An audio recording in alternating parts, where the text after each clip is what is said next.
All right.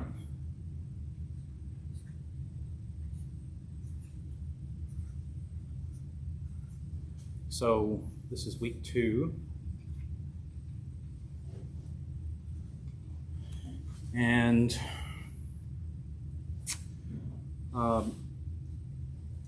we're going to cover, we're going to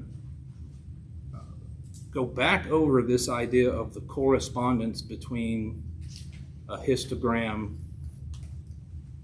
and what? What does it correspond to?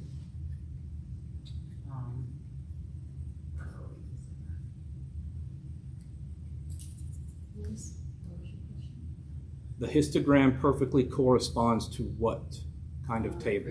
A frequency table. We are calling it that because it's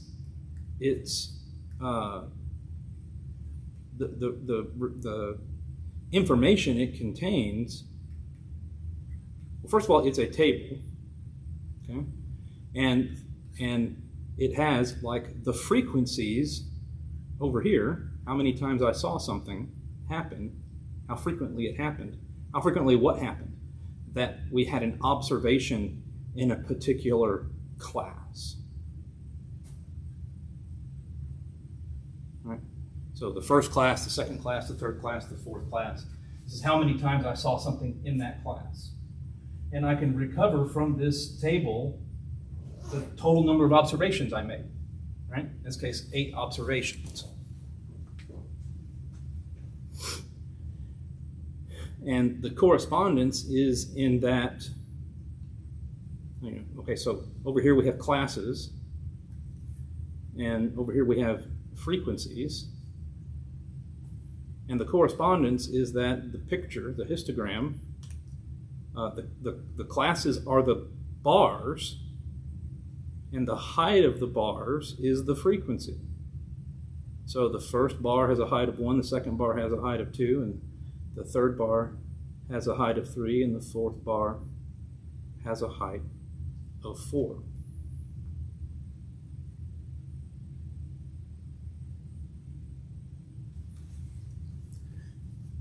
And so this way the correspondence is natural.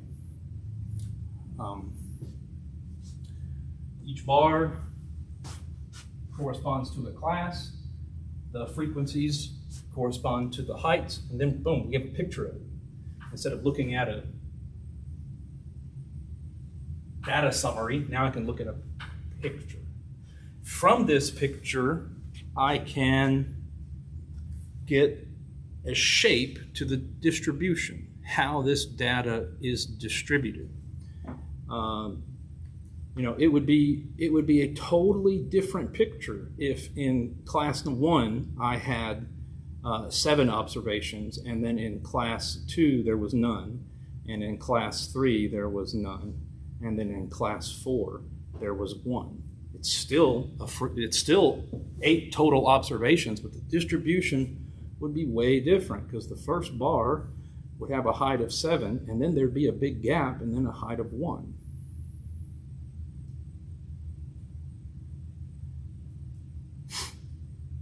So we're going to work some problems related to the relationship between the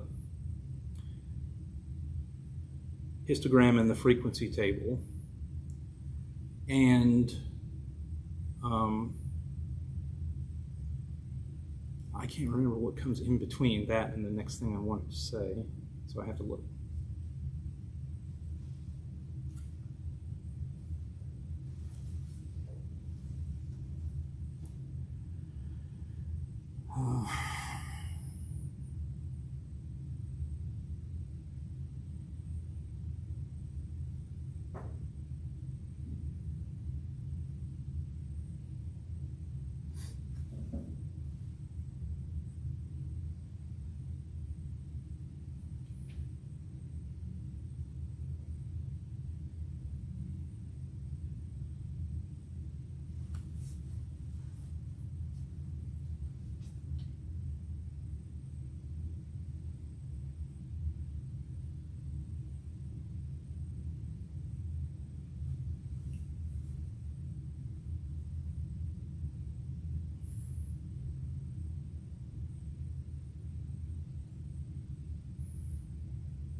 So yeah, we have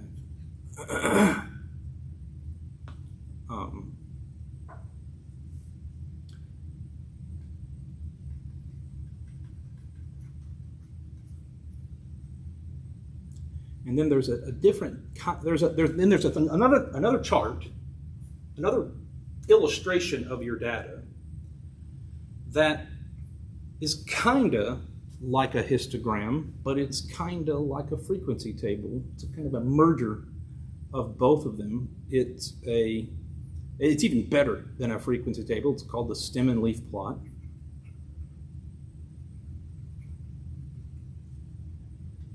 And we have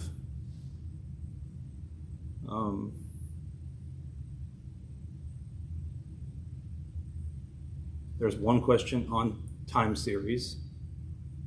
This is just where the horizontal axis is dates, and the vertical axis is numbers.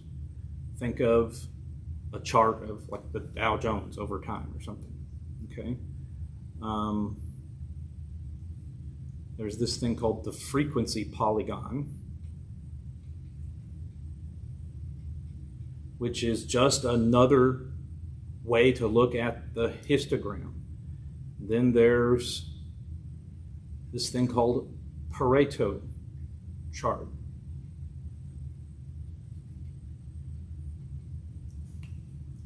Which is just a special kind of bar chart.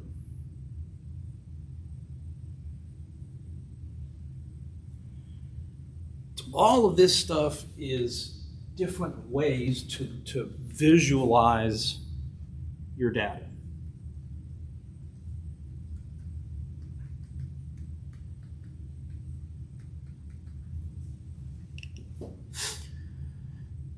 Once we do all of that, then it'll be time for the stuff that you saw, which is measures of center and measures of spread.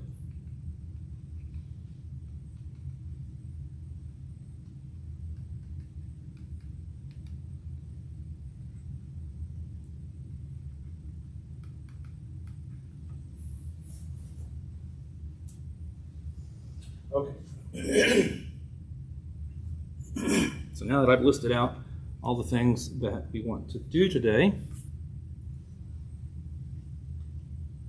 what's the word after time? series.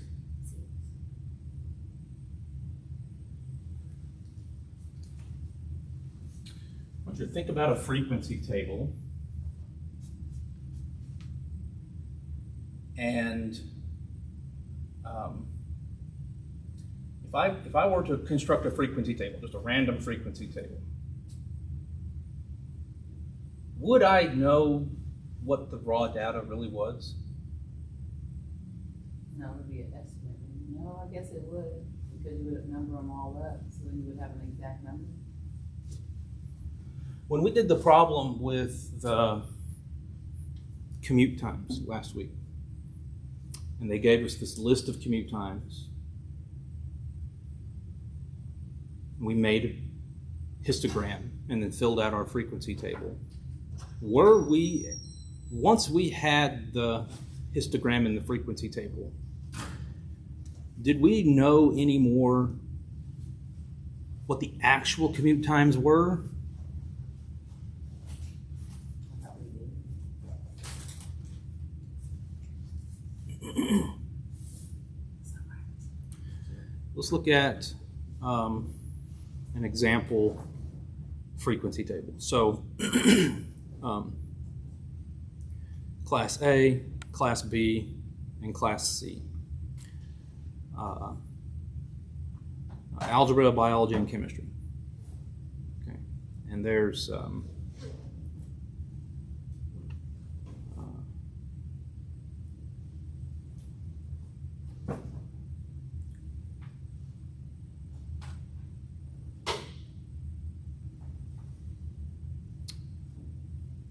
do I want to say this? No, I'll do it like this. So it's one particular class, and these are some letter grades, right? It's one particular class, and these are some letter grades. These are the classifications. And the frequencies that I saw 5 people that got A's and 6 that got B's and 7 got C's. There was 2 D's and 1 F. Now I can add these up and find out how many people were in that class, right? 11, 12, 14, 21 people in this class. And of these 5 people that made A's, do I know that there was a 93, a 92, a 97? No. I've lost that information. The frequency table is just a summary of the raw data, and it's less powerful than having the raw data because we've now lost that information, that granularity to the information. I no longer know what their actual scores were, but all I know is that they were A's and there was 5 of them.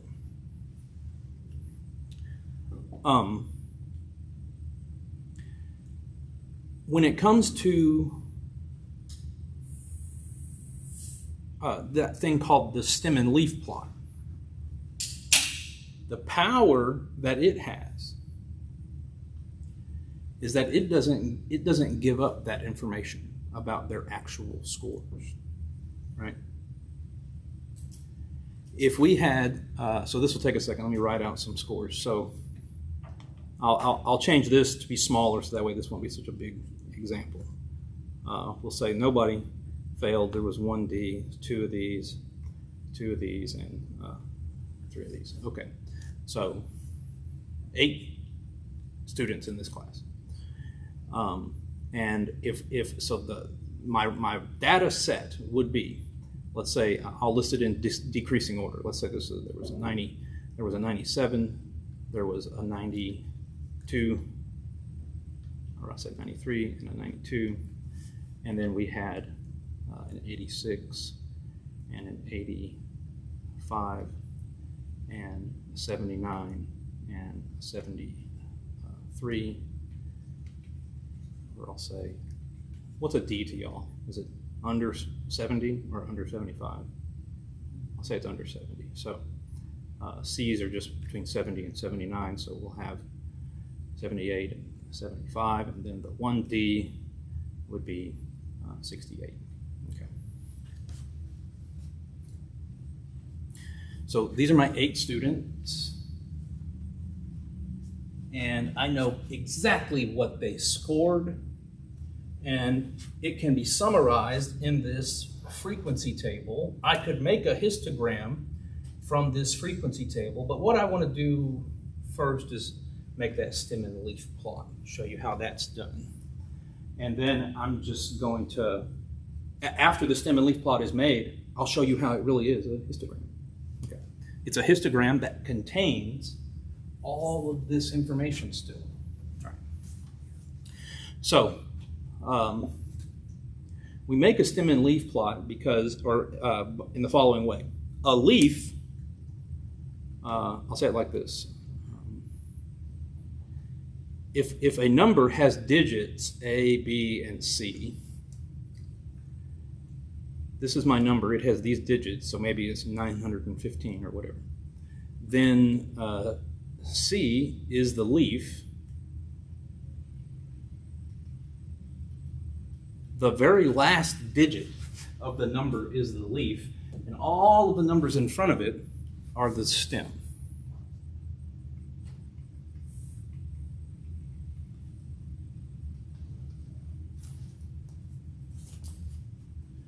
The very last digit is the leaf, and all the numbers in front of it are the stem. So when I'm looking at my data set here, well, the stems I'm going to need are 9, 8, 7, and 6. That's all the stems I'm going to need, 9, 8, 7, and 6. So I'll write down all these stems first, put a vertical line next to it,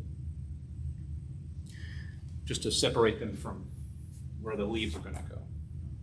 Now each number has a leaf. I can see what they would be. The leaf of this is 7 and 3 and 2 and 6 and 5 and so on.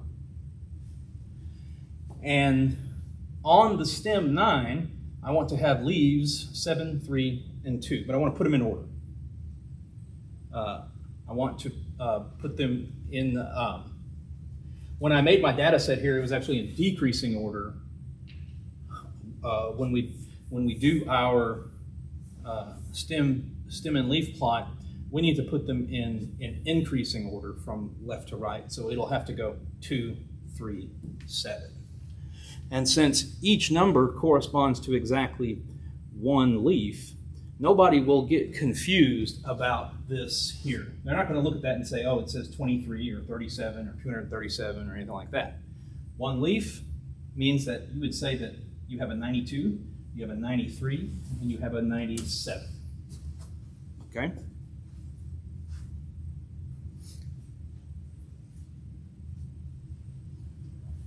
And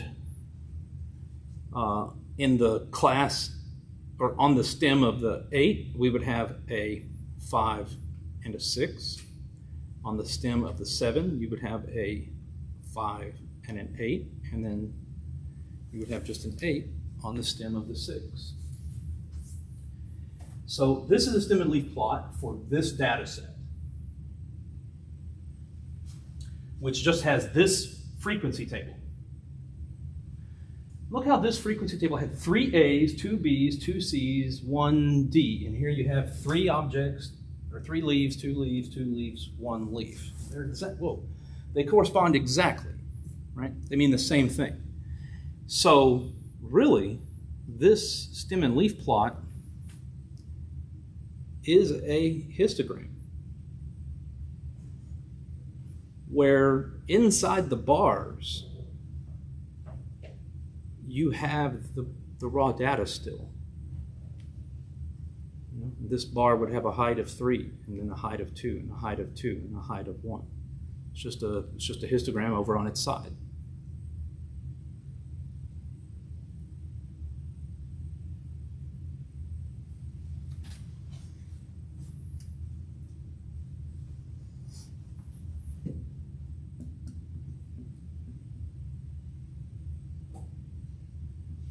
Make sense?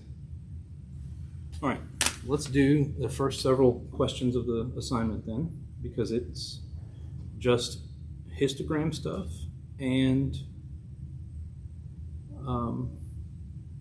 stem and leaf plots.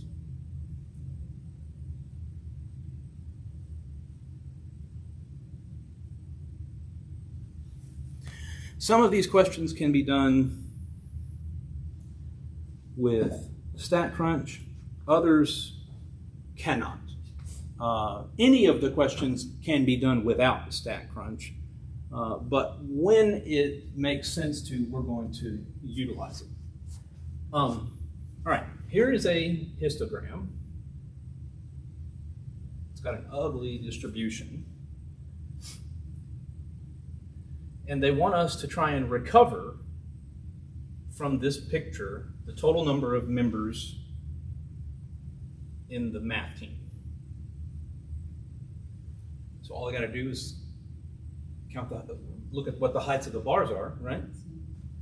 So yeah, so I got 5 and 1, so it's 6, and then here's a plus 7, so that's 13, and then yeah, 15.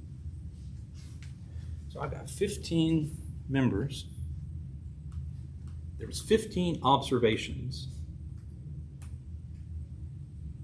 It was 18. Where did I miscount? So this is 5 and 1, so that's 6. And then that's 11, 13, 16 for me.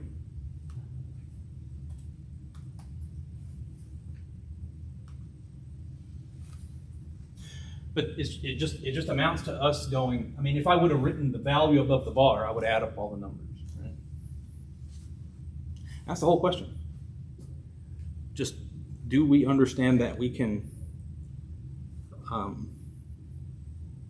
recover this information from the picture? Question 2. What is the class width? Can we remember what the definition of class width was from last week?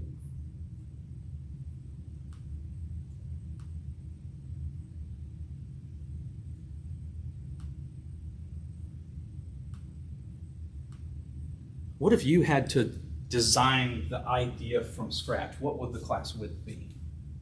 Give me anything at all. Here's a picture. Here's a picture. It's a histogram. What should the class width be? What are classes even? What does that mean? Width is the length between the numbers at the bottom of the word. Right. And in this case. Right. The class width should probably be the width of the bars, because each bar is corresponding to one of those rows on the frequency table. And on the frequency table, the column on the left is where our classes are.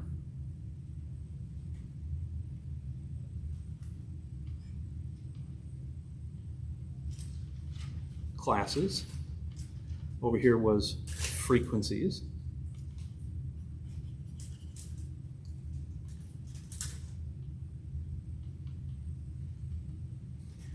And this first bar, well, the first class has its lowest, the lowest possible observation that I will see in the first class is 105.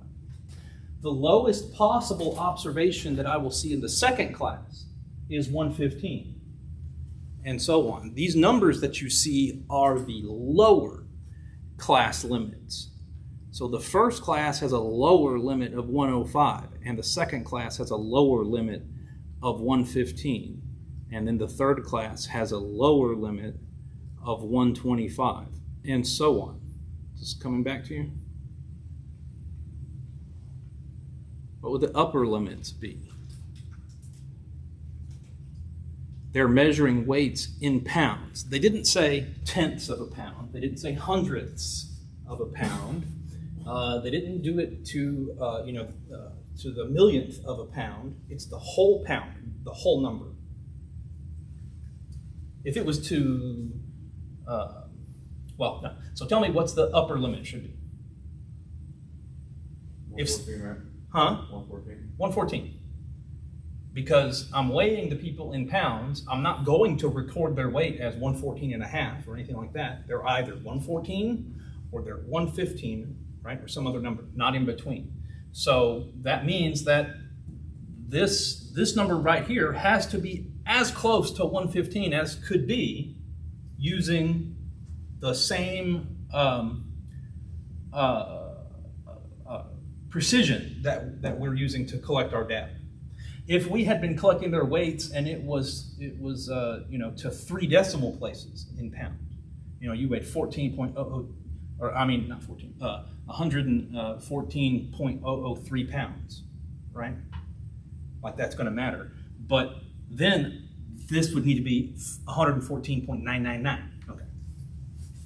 So this is going to be 114 and then 124 and 134. And Riley, what's the last number? 154. Nope. Look at what's happening in this right-hand column. Like 10. Yeah. These are changing by 10. 44, right? These need to change by 10. 114, 124, 134, 144.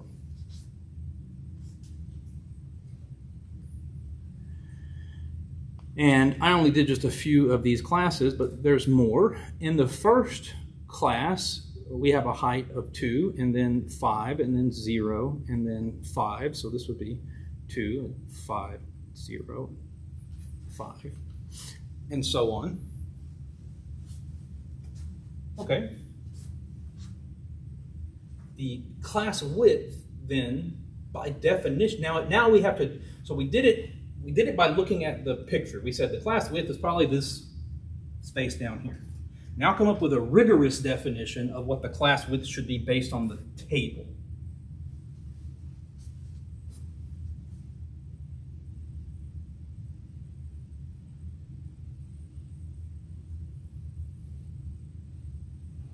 Do you agree that each one of these classes has the same width? It'd be a funny looking chart if the bars got to be different widths all of a sudden.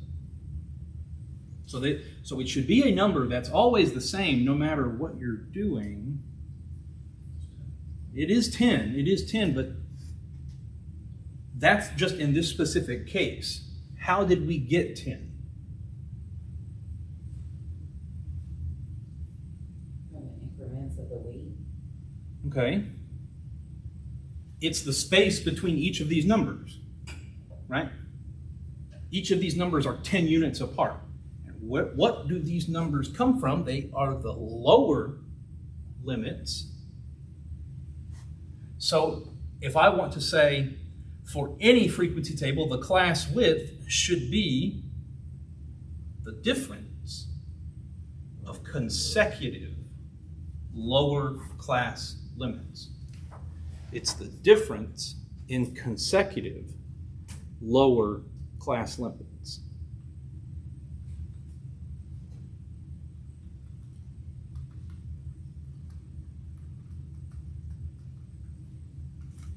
Is it me or did this get darker all of a sudden?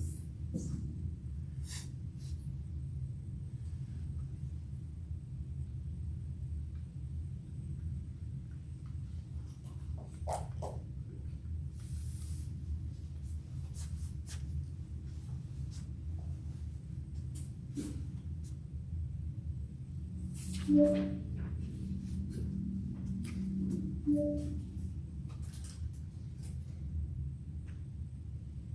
feel like I pushed a button that I wasn't supposed to. No, I don't really know how to get that menu to come up. It just happens accidentally all the time.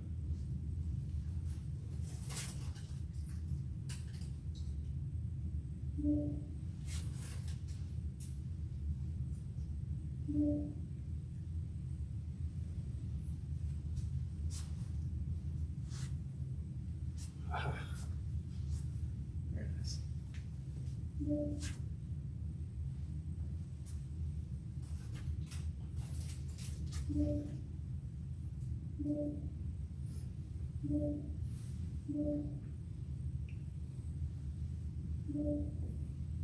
Okay. Excellent. The difference in consecutive lower class limits.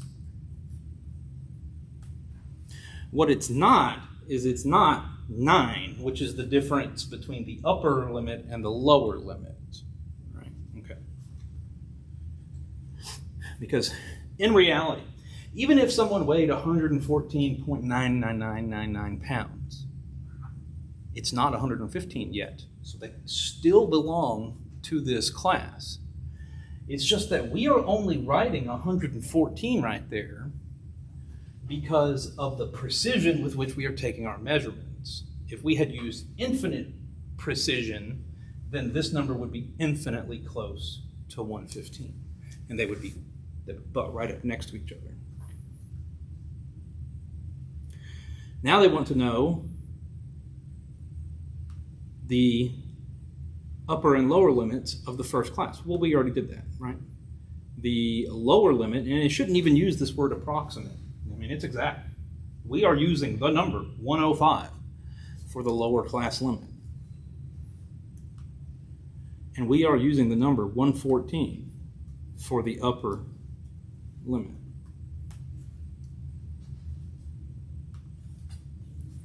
That's the whole question.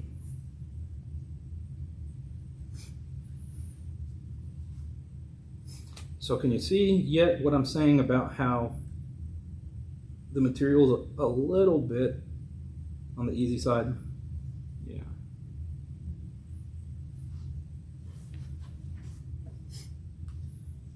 So why did you do it like the first line? I would have thought I would have took the upper class as a higher number, like a 170 to 179, instead of the one, like yours, the 105 to 114. I would have thought the higher class would have been the 144 since it's the higher number in the chart. Mm-hmm. So the question up here says, what are the approximate lower and upper class limits of the first class? Oh, okay. Yeah, that's what it is. I didn't know that.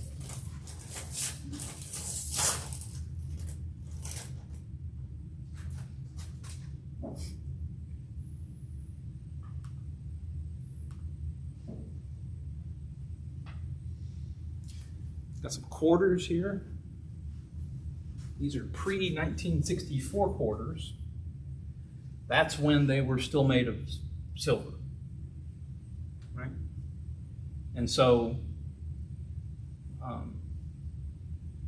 that's like the only thing I could think why anyone would even bother to do this, would even care about what their quarters weigh, is if they were still made of a precious metal and worth more than 25 cents. So we have a frequency table, and they are wanting us to decide which of these 3 histograms is that frequency table. And so we know that each of these rows corresponds to a bar. My histogram should have a bar that has a height of 3, and then a height of 3, and then a height of 7, and 11, and 12. Well, look, this starts off here, and then it goes up, up, up, up. It goes up 4 times before it starts going down. Okay? So I need to be picking, so it can't be B, right? And it can't be, or sorry, it didn't go up here. It stayed the same and then up, up, up. So it could be C, same, up, up, up. It could be A, they were the same, and then it went up, up, up. So now I'll look at the other side. From the tallest bar, it went down, up, down. Oh, they both do that.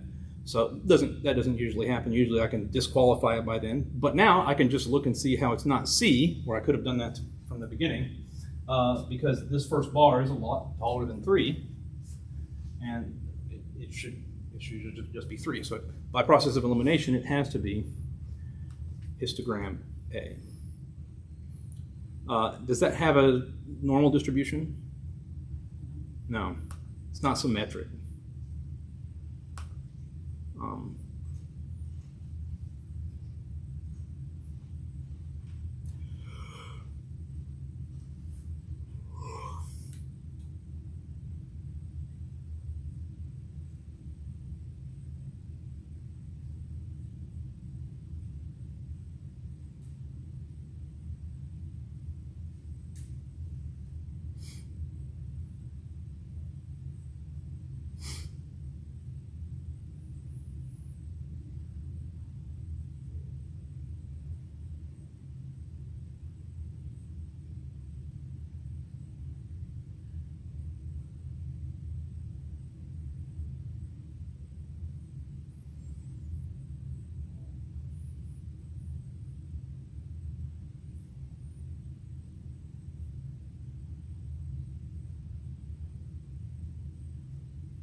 No, they're going to want us to pick that it is normal.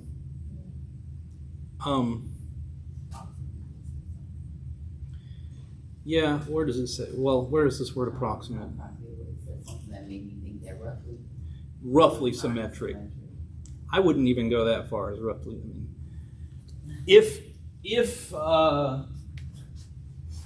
so, in my mind, this is the violation of rough symmetry. I could let it slide that these were the same, but not that both of them happened, right? If I was the author of this question, I would make this one be not approximately normal. In the only sense that this is approximately normal. I mean, if I took my glasses off and stood at the back of the room, yeah, it would look like it goes up and then down. But there's another peak that happens here. We'll learn soon about what's the distinction of this peak. But in this case, I'm cautious these days because it used to be that just every question would have the answer, yeah, it's approximately normal. And then I got tricked one day and they had a very minor detail and said, oh, no, that's not normal. When I thought it was.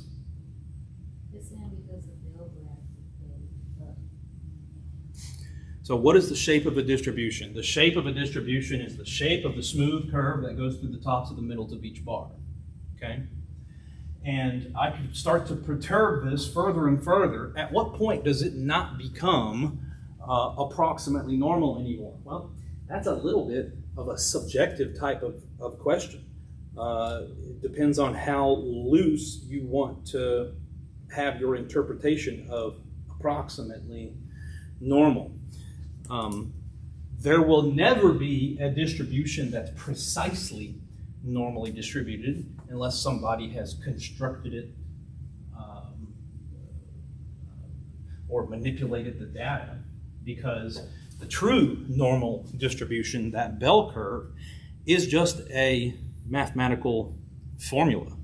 It's 1 over the square root of 2 pi times e to the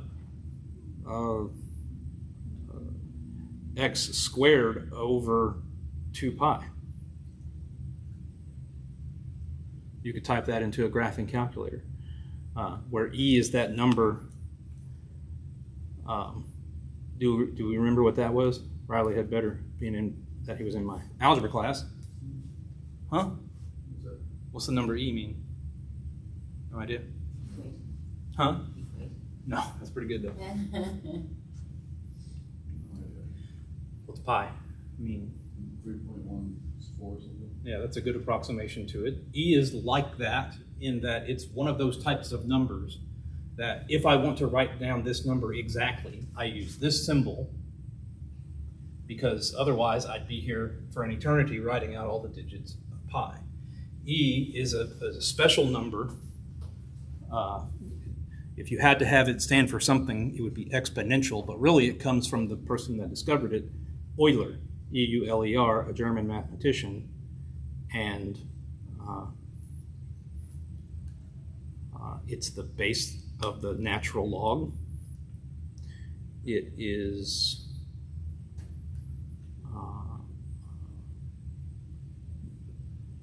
the most important number in the sciences, something like that. Yeah. How do you discover a number? You just like make it? It's a limit of something. So you can take out your calculator and you can start computing things like 1 plus 1 over 10 to the 10th power, right? 1 plus 1 over 100 to the 100th power. 1 plus 1 over 1,000 to the 1,000th power. Do you see my pattern? Right? So you can tell me what the next one would be. 1 plus 1 over 1 over 10,000 to 10,000 power. Yeah. If I just keep going with that, pick any place to stop down here, right? Then that number would be very, very close to E. E is actually the number when I take that to infinity. If I have an infinitely long list, then out at infinity, so we would say this converges to E, right? So, I mean, Because it keeps going, it doesn't stop. it converges to a point. It gets closer and closer and closer to this specific number on the number line, right?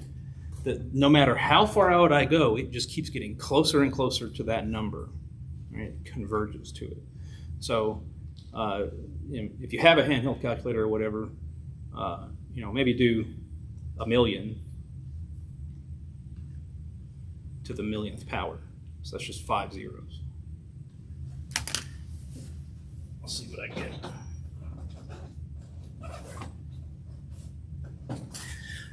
This is relevant in your life right now, not even to your job, because if you ever get charged interest on something, this number's involved.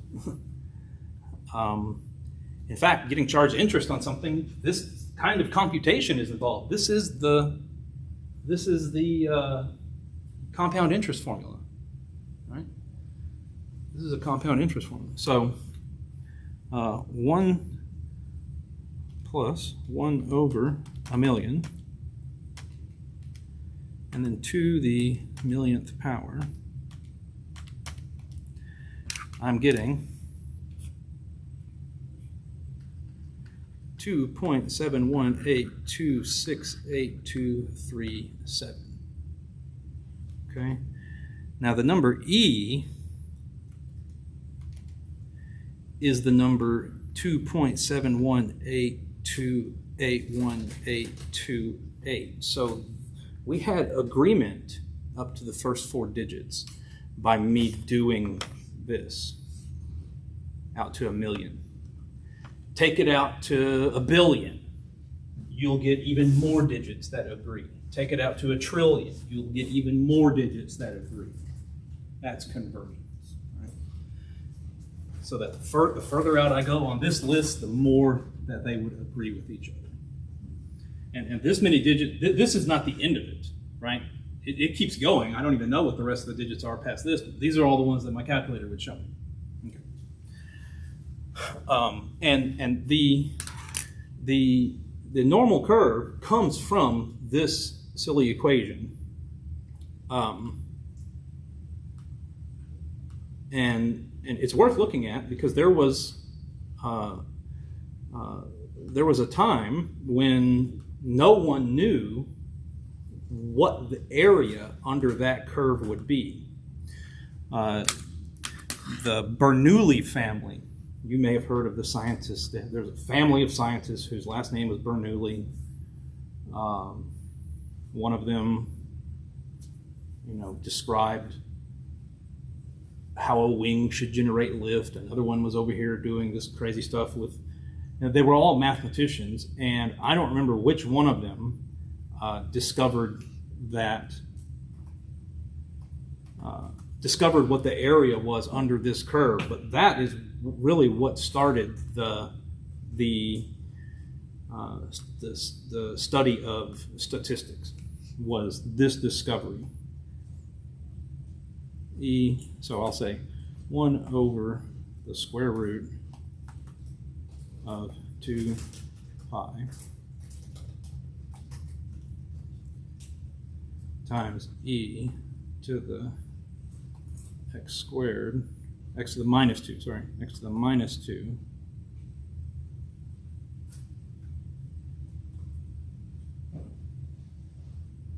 no, I screwed it up, x to the minus x squared over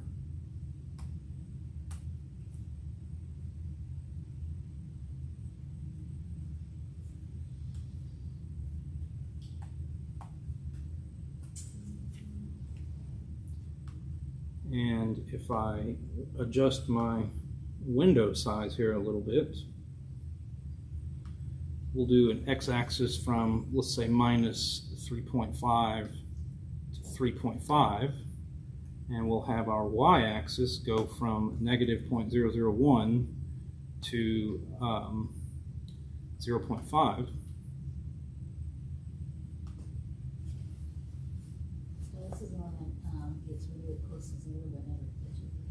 Asymptotically approaches 0. It doesn't just asymptotically approach 0, it's even better than that. It approaches 0, a y value of 0. It approaches a y value of 0 so quickly that the area between the y-axis and this red curve is a finite area. You can have curves that the area underneath them, they'll approach 0, but the area underneath them is infinite. I mean, this curve just keeps going to infinity. There's always a little piece of area there, but it approaches the x-axis so quickly that the area between the curve and the axis is finite.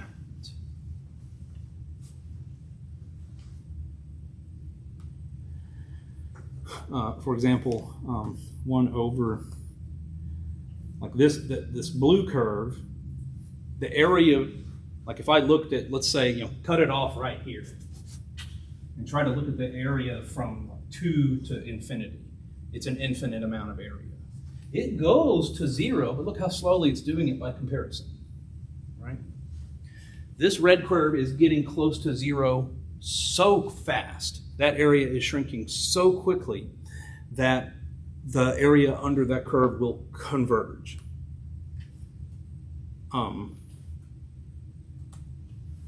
And it turns out that this area underneath here is 1. The area that's between the red curve and the x-axis is 1. And look at how smooth this curve is. There's no histogram out there that's going to be exactly this, right? This thing is perfect, utterly perfect. It came from this formula. The idea that people had was, they said, okay, well, we want to have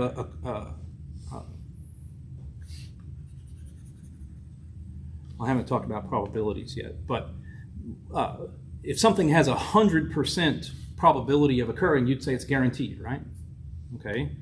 And the number 1 is exactly the number 100%. It makes total sense for me to say there's 100% of the area under this curve. That just means it's all there, right? Like, no duh. Anyone could have said that.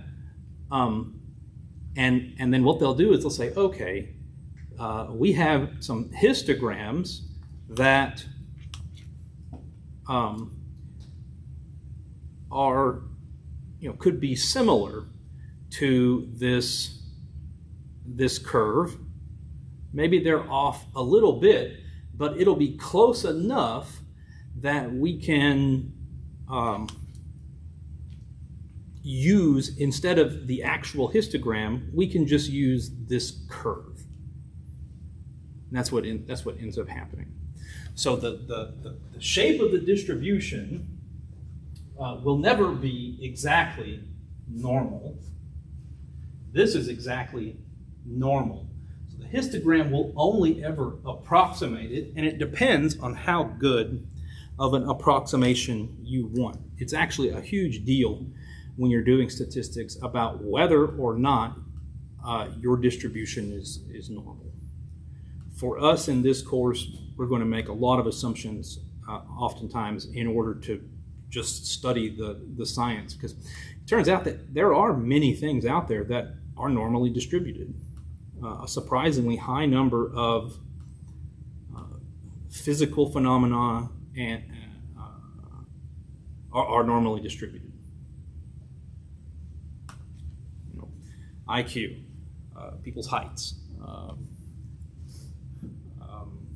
you name it. It's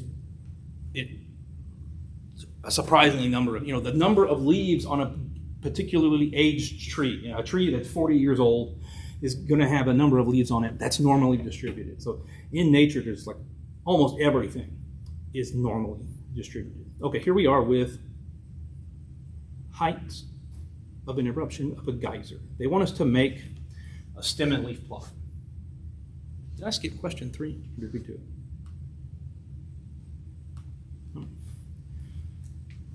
We have 20 numbers here, and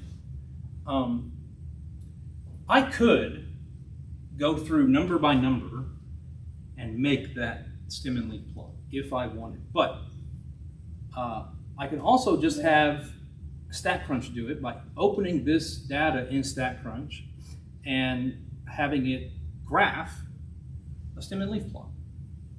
Okay?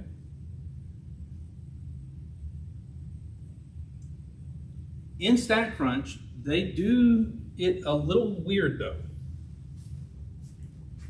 Because if a certain row is too long, which would mean one of the bars is too tall, like maybe this one. Let's say that this one was the answer. They might break this up into 2 rows. So that's the only thing we have to be careful of. Alternately, we could also just study these histograms or these stem and leaf plots that they gave us and try and disqualify one of them or 2 of them based on the data that we have. I'm just going to open this in StatCrunch and build the stem and leaf plot and then visually compare. So I'll have to go to graph, stem and leaf. Graph and then stem and leaf.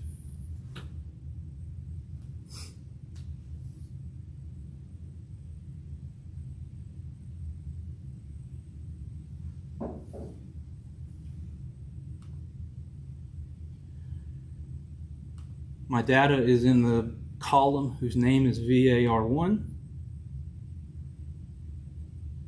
And that's all you gotta do. Compute.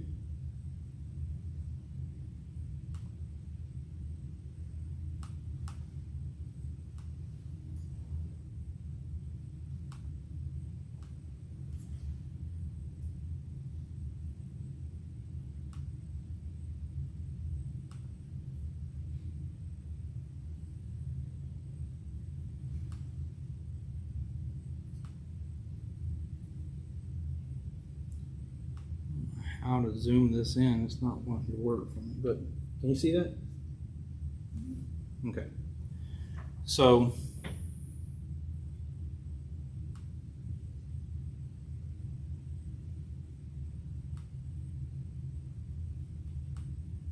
it's clearly going to be B. Is this one approximately normal?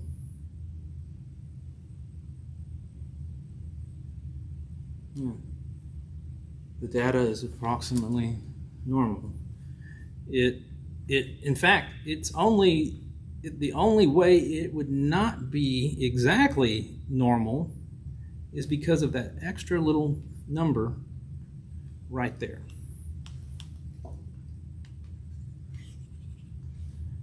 I know there's a way to make this bigger. I don't know why it's not coming up.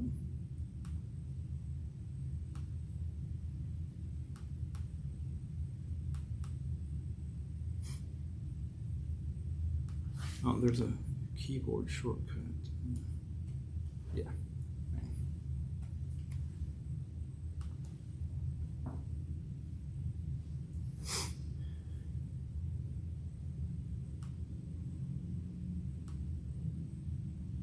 Okay.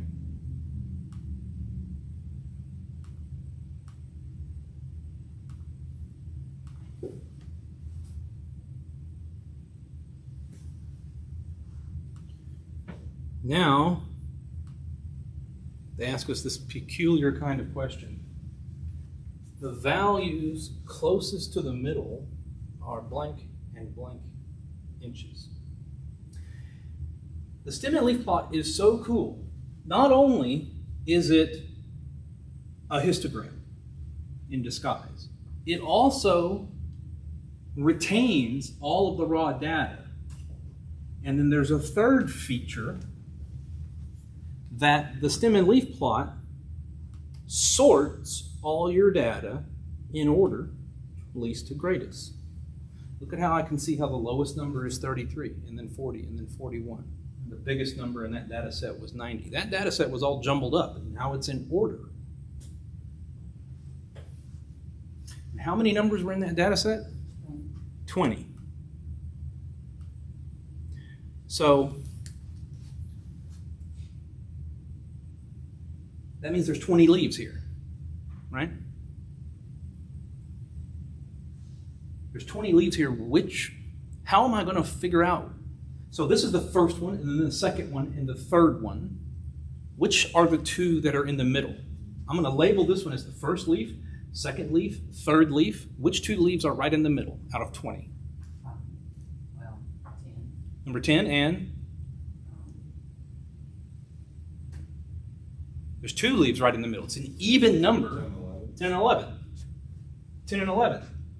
Think about it. You got 20. You got 10 of them here. You got 10 of them here. Number 10 and 11 are the two right in the middle, right? So all I really need to do is just count over to numbers 10 and 11, and those are the two numbers right in the middle. So it's 3, 4, 5, 6, 7, 8, 9, 10. So it's 64 and 66. 64 and 66 are the two data points in the middle of my data set when it's sorted from least to greatest. That's going to be of some use here soon because that's going to be how we define the median.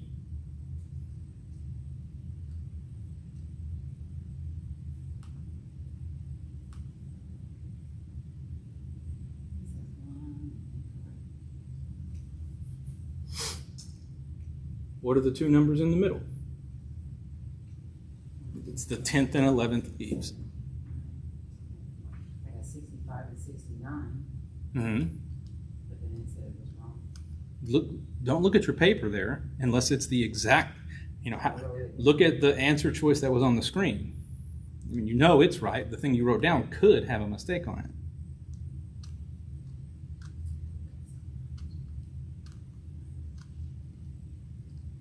Ah.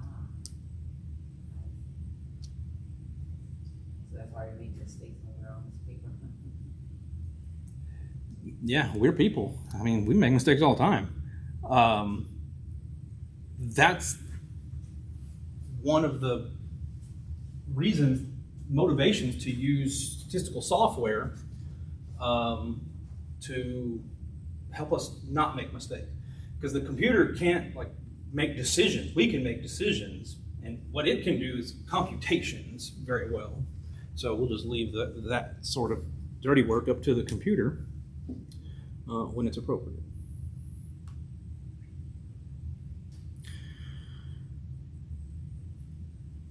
One more, stem and leaf plot.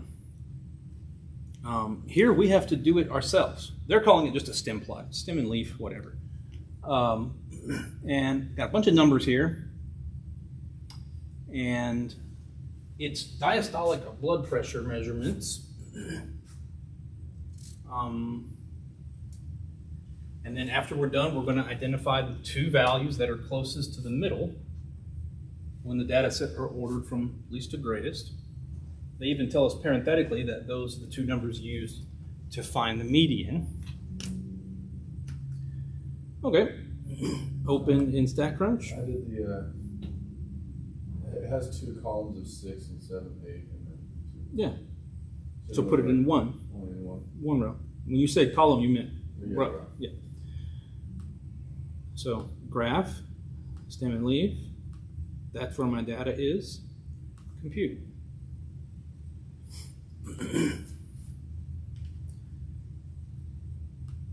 So they have done it in their weird way where they broke it up into multiple. Like I've never seen anyone else do this before. You have a stem and that's it. There's the 6 stem and that's unique. There's not another 6 stem. So really these two rows belong on the same row. You should have the stem of 6 and then 5 leaves on the 6 or 0, 2, 6, 8, 8. So we can just come over here. Do they want you to put a space? No.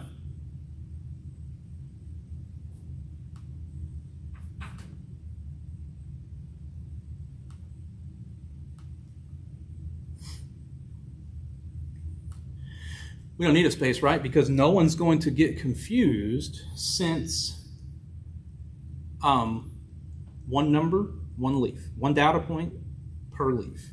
Each leaf goes with a single data point. So I'm going to have stems of 6, 7, 8, and 9. And my leaves on 6 will be 0, 2, 6, 8, 8. And then on 7 will be 0, 0, 0, 0, 2, 2, 4, 6, 6, 6. And then on 8 would be 0, 0, 4, 0, 0, 4, 8. And then on 9 will be 0, 4, 4, 6, 8.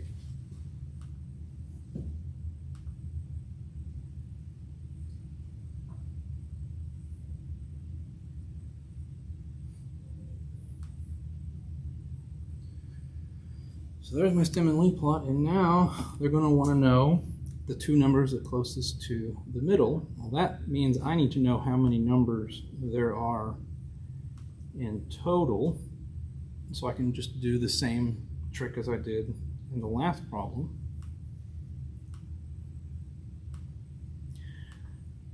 I'm going to go to summary stats columns, which will be something we learn here later on, and discover that there are 24 numbers. Then I didn't even have to count them. There's 24 numbers there. You're going to have 24 numbers too. It's 2 rows of 12. Right? So 12 and 13. So numbers, so the ones with labels 12 and 13. I can go, since these are in order, I'll go to the 12th one and the 13th one. Right? Okay, so there's 5, 6, 7, 8, 9, 10, 11, 12, 13. So 74 and 76.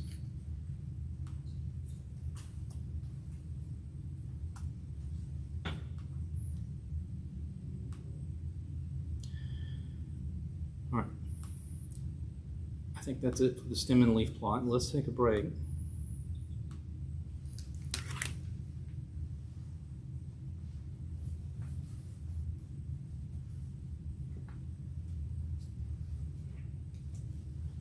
When we come back, we'll do the rest of the visualizations of the data and then get into the measures of center and measures of spread, where we'll start to use these numbers. And we'll talk more about this. How long of a break? 10 minutes. I keep going for this wrong. I'm putting this shit in. And I keep saying this wrong. Okay. 2, 2, 4, 4, 4, 4, 6, 6, 6, 6, 8.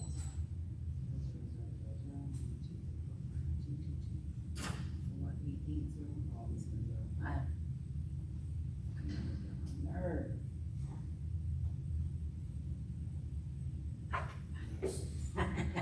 Sorry, some fucking typos in here. How you doing? Alright. Chilling.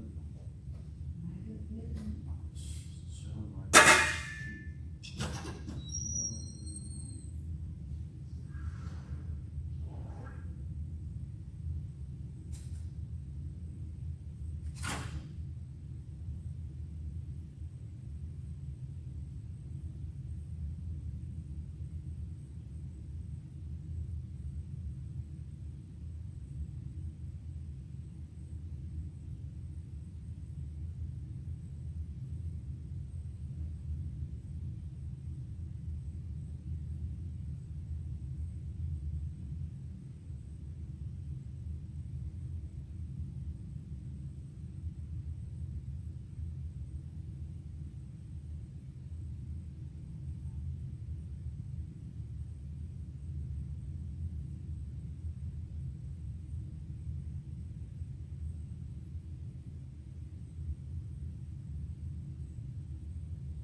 you on that first quiz?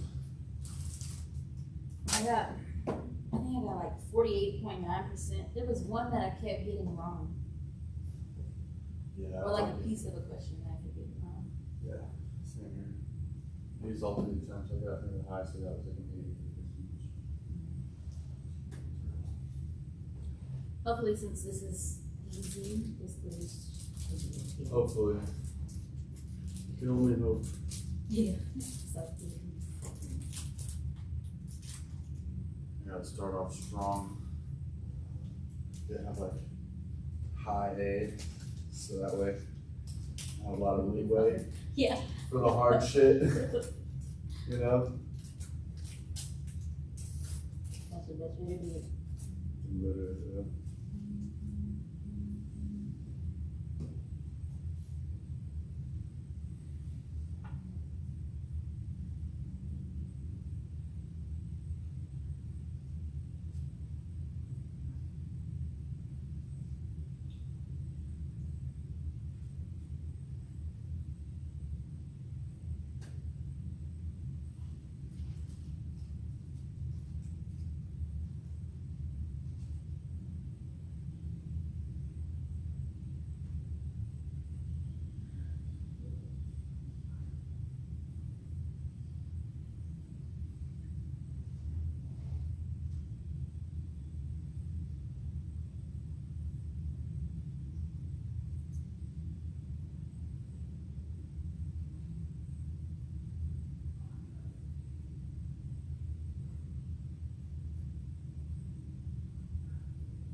they're going to have for us this one question about time series graphs, probably because they're so easy to understand.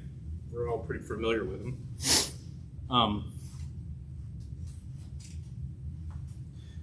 Time across the bottom, some value on the y-axis, and there's a bunch of dots. These are ordered pairs. This is really just the xy plane, but instead of saying this is x, they're calling it years, and then this is median earnings, whatever median is, for, is it women or is it nurses? It's just women. Oh, it's as a percentage of men's earnings. So it's like, in 89, they would have said it's 59%, 59 cents on the dollar, and so forth. And we want to know, we're going to look at a data table and then try and understand how we can, instead of looking at this summary of the data set, because I do not know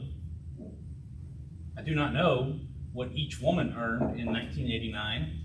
I just know that the collection of all of them had a median of 59.2 at that point in time. It's not a frequency table. I didn't see 59.2 things happen, right? It's just a data table. So if I click this and open in StatCrunch, then you can graph what's called a scatter plot. So we'll graph, and then way down here is a scatter plot. They call it a scatter plot because look at how these dots are just scattered out, right? They might have some kind, they might be almost in a line like that last graph was, where they're, it's not exactly, but they kind of have a nice trend to it, or they could just be scattered out completely disorganized as could possibly be imagined. X goes up and down, right? No, No, it goes right and left. it goes right and left. What does? When you go to graph and then scatter plot, they want to know which one is the x. It's always the first one. Always, always up. And then the y variable is the second one. You would also know this because on each of these graphs, what do you have on the x-axis? You have year, and on the y-axis is median earnings. Is that all we have to put on there? No. You also are going to want to go down here and where it says display, I want to pick both of those. I want points and lines. Okay. So I'll just hold down my control key and pick both of them. And then compute.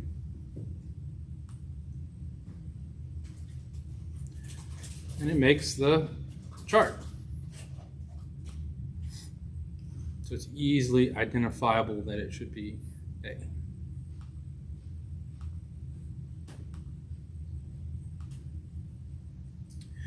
Comment on any trends.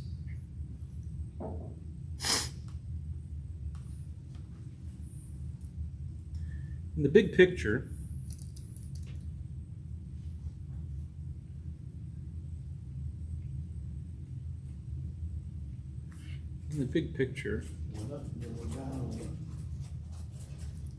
but that's details about it, that it goes down. In the scheme of things, it's going up, right? Oh, so like a grand scheme of things? Yeah. So it has a general upward trend? Has a general upward trend, although sometimes it does go down, that's right. Now this process of finding this trend line will be what we study in week 7 on linear regression. Is that one of the really hard ones? No.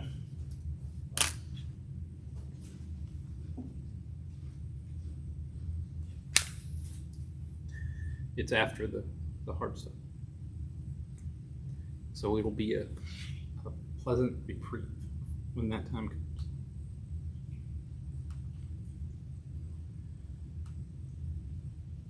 Really making it hard to look forward to the rest of the class. Knowing that. So that's it for the time series stuff. Very easy. Pareto chart. So there was a mathematician back in the day whose last name was Pareto that did many fantastic and complicated things. And the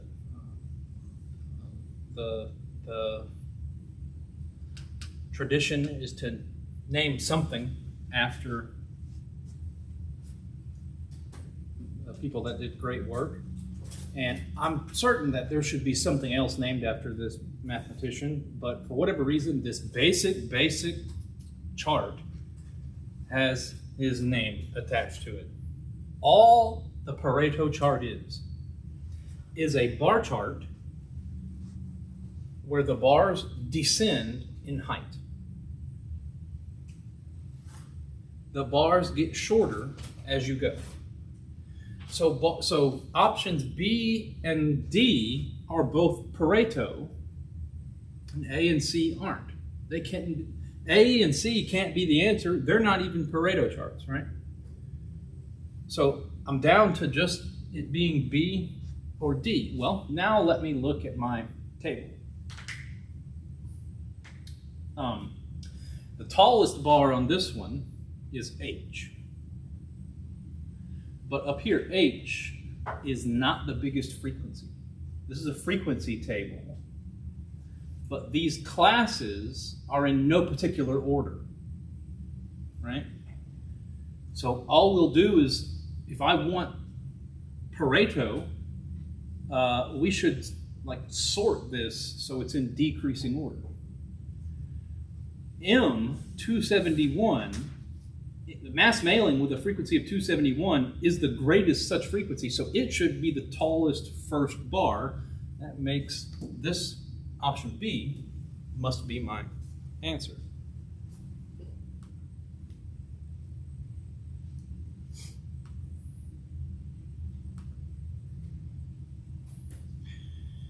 Then, with that knowledge, according to this information that we have, if I wanted to find a job, which is what this is supposed to be about, the different help wanted ads, executive search firms, networks, or mass mailing. People use the mail still. Evidently, mass mailing in this scenario is the best, so. Because it has the tallest bar. That's all there is to it. You get it? Okay. So it gives us a way to rank the different classifications, the different classes. Then they have another Pareto question, still on how you're going to get a job. This time, networking has the biggest frequency, and this is the corresponding Pareto chart for this table. There is a corresponding pie chart that could describe this same thing. And there's only 3 to choose from. So all I really need to do probably is, let's see, I'll just look at which one of these has networking as its biggest piece, right? Because the networking should be the biggest piece, and help wanted ads would be the smallest piece. So it's looking like the second one. And then they're going to ask us a weird question.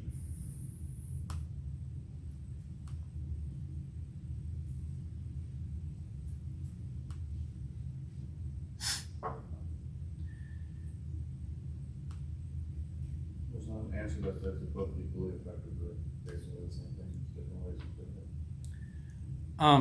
If you look at a number of ways. So let's analyze this.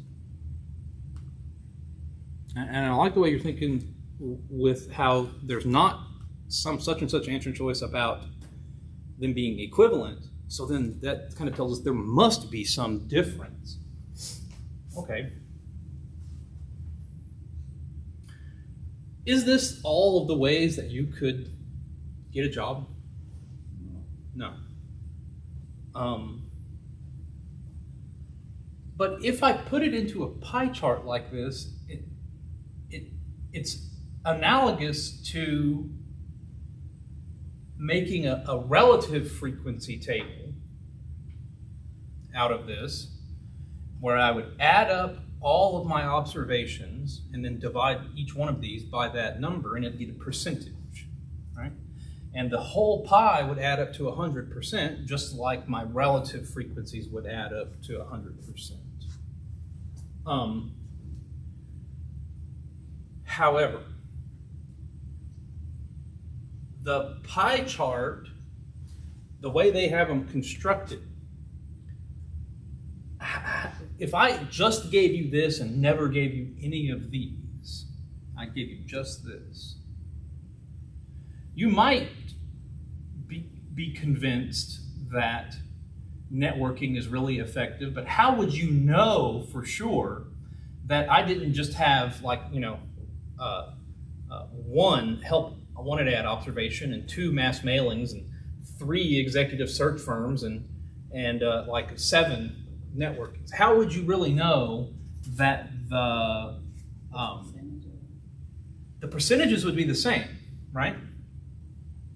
The percentages here would be the same as here, but when I construct this pie chart, I lose the information about the frequency being this much, being 296. I've now lost the size of my sample when I do this. So in that regard, it makes the Pareto chart more effective, because I would know the quantity of the observations. I would know what my sample size was. In the pie chart, the way they have it done, I do not know. Now you could remedy that and get an option D that says they are the same by just coming in here and putting 296 and then putting 72, putting 72 and then 39 and then 15. And that is a way that, you can do that with Excel or anything that makes pie charts. But in this case, where they don't have the information about what the frequencies were, the pie chart or the Pareto chart is more effective.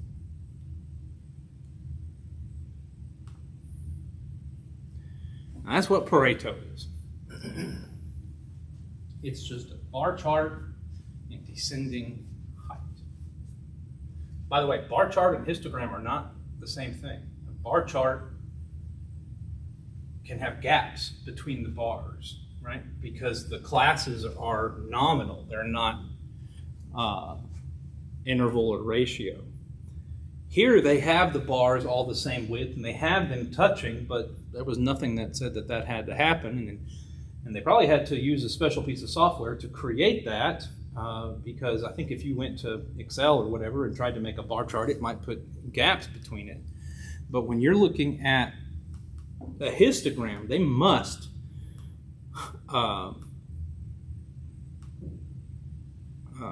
touch one another. Because on a histogram, look at how this axis is just like a number line, right? And each bar is the same width. That's the class width,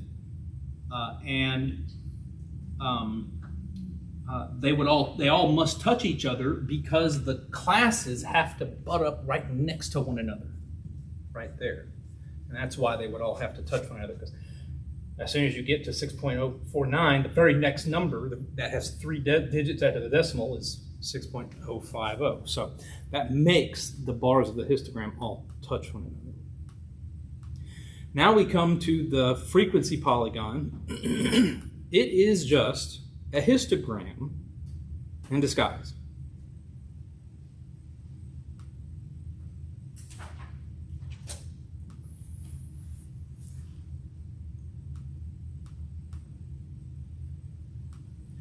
If I have a histogram, let me draw a generic histogram.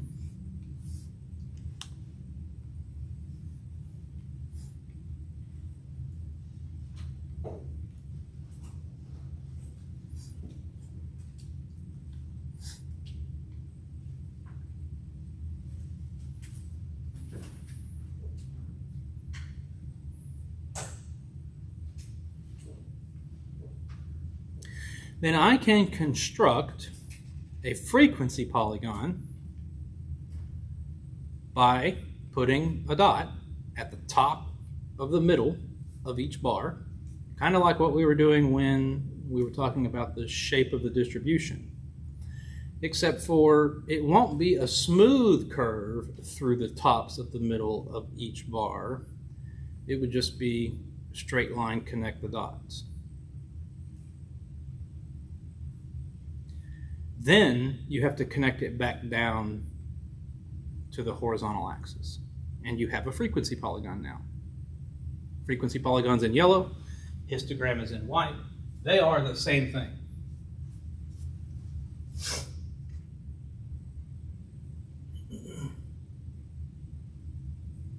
And then it gives us a crude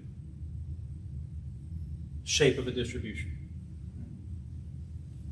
Pixelated version.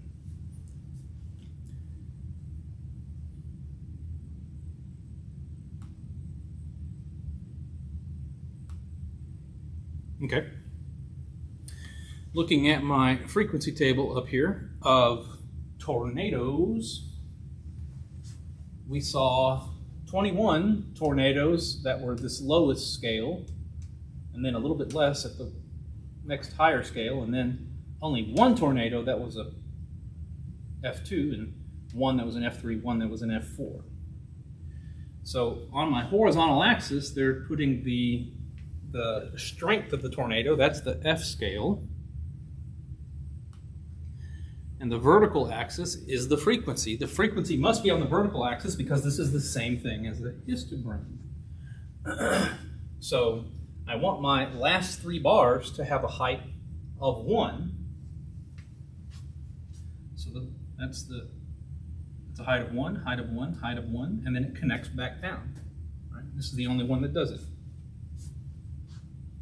So this one must be my frequency polygon.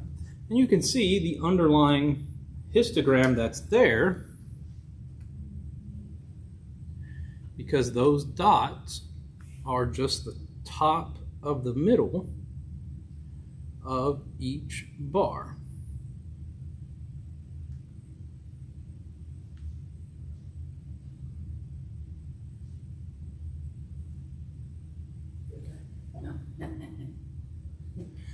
They've actually done it wrong. They've put the dot at the top left corner of the bar, but that's fine. Same. That don't mean it's skewed left though. Which side's the tail on? Right. So it's skewed. Skewed, right. Right. So wherever the tail is, no matter how many dots there is before that, whatever the tail goes down, it's the skew to the right. And if the tail was to the left, then like on C, so it's just wherever the tail is. Yeah. Okay.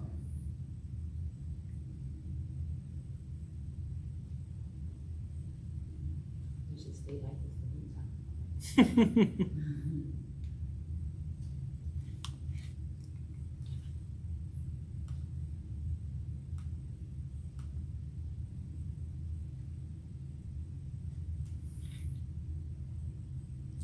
So this is 4.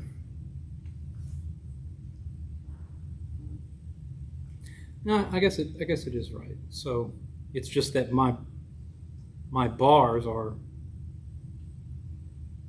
not worth looking at because Like a spacing. my bar would have to start here at minus 0.5 and it would end at 0.5. But that's just, there's not going to be any tornadoes rated at 0.5 or 0.4. It's going to be 0, and that's going to be the only observation. in that class. So then this is actually a great example to showcase the frequency polygon, because the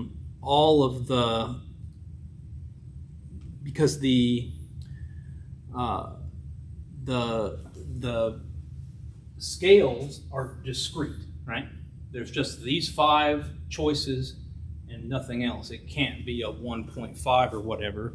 So it would be like overkill to use a histogram, that they really are the same thing. I can take a histogram and turn it into a frequency polygon and vice versa, but in this example it truly lends itself to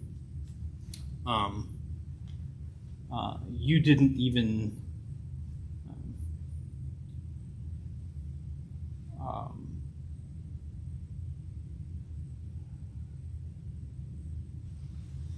having the corresponding histogram shows you nothing more, because there could never have been any observations anywhere else in that class width. Yes, the class width is 1 everywhere, but these numbers are not continuous, they're discrete, because the strength of the tornado is continuous. We'll call it a F1 tornado, but if it just got 1 iota stronger, it would suddenly be an F2 tornado. You know what I mean? Even though they were already really close to one another. So the scale rating being discrete really is a great example for using a frequency polygon, although in reality I've never seen one in a paper, feel like that. It's just something you can do. Nobody really does it though, that I've seen. Skewed to the right. But now that I've said that, I'll probably see one tomorrow. Okay, we're now done with all of the looking at pictures and all of the graphing type of stuff, and we can move on to statistics. This will be our first go with actual statistics. Now, if you think back to the definition I gave on the first week, a statistic is a numerical summary. A statistic is a numerical summary. So if I have a bunch of numbers here, in this case they are Jersey numbers, then I can summarize what's happening here with a mean, median, mode, or mid-range. All 4 of those start with the letter M. Mean, median, mode, mid-range. It says mid-range, not range, right? So it's not what you would have learned in grade school, mean, median, mode, range. No. Mid-range. The range is something different. These are the measures of spread. Of center. These are the measures of center, and they all start with M.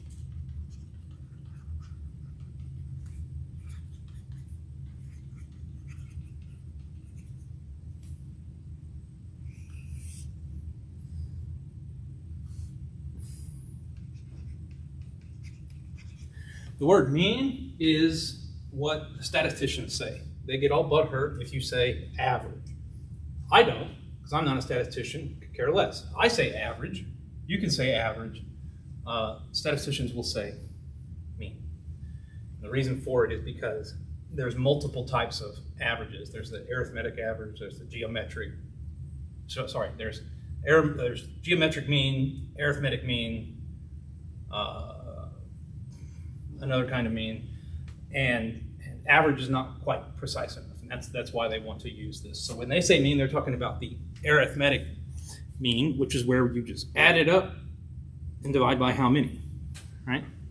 You just add them all up and divide by how many. The symbol that is used, there's 2 different symbols, right? We have our sample.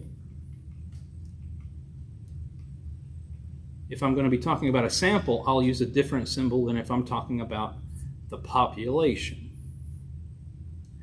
And for the sample mean, it's X bar. For the population, it's this Greek letter mu. Mu. It's like an M, it's like a U, it's a mu. And anytime we're talking about the population, we're using one of these Greek characters. And if it's about a sample, it's always some kind of Latin character.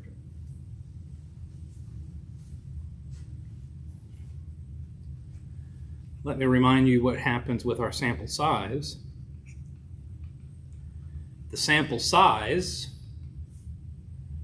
I guess I'll just, I don't want to use the word sample. To talk about how many people are in my sample is lowercase n, but in my population I use capital N. Right, so this is one of the exceptions to the rule about always using a Greek character for the populations. For the population size, we'll use a capital N. For the sample size, we'll use a lowercase n. The sample mean is X bar, and we say X bar. The population mean is mu. Mu is how you would write it. If you had to write it in English, this is the letter mu.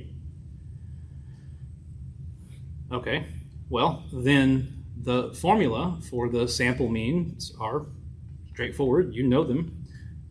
It's, I will have some data set that has data point 1 and data point 2 and so on. And since it's a sample mean, it would only have n many data points, lowercase n many data points. So I have this addition here of n many things, and then what do you divide by? N. This is the sample mean. Okay? Easy. We all know this. If I changed everything to capital, if I was talking about the population, then I would have to use a capital N. I would be dividing by capital N. Then this guy would have to be called mu. Okay. Sample mean, population mean. It's a measure of center. It tries to summarize for you in the way that it can. So each of the measures of center have their own personality of how they're describing the center. And this one's doing it, and look, it's every number in the data set is involved. In this case, every member of the sample is contributing a little bit to whatever this number really is. Right? So that's the distinction that the sample mean will give us about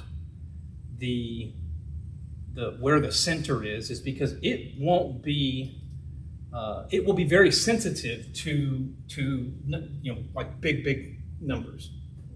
There's a word for it. It's called resistant.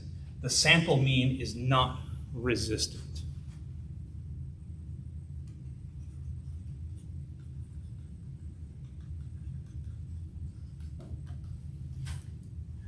The median, on the other hand, is resistant.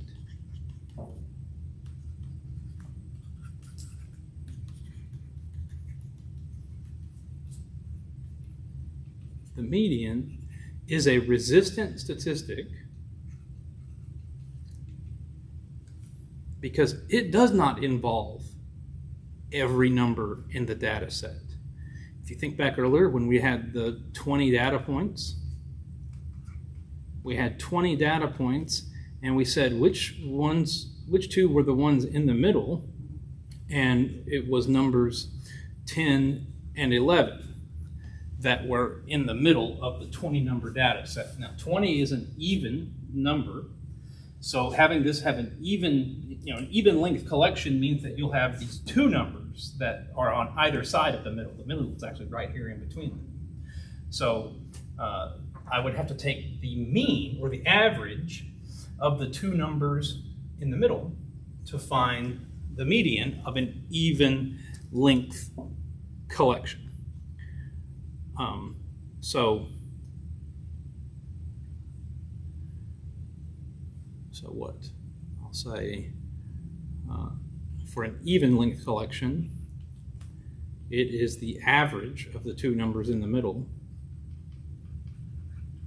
And then it's only directly involving the two numbers that are in the center when it's sorted from least to greatest. It's not taking an average of every single number in the data set. That's what the mean is. The median is sorting them in least to greatest. So that way their value is giving everybody a ranking. And then we just go and take the average of the two in the middle. So it's the average of the two in the middle when sorted from least to greatest.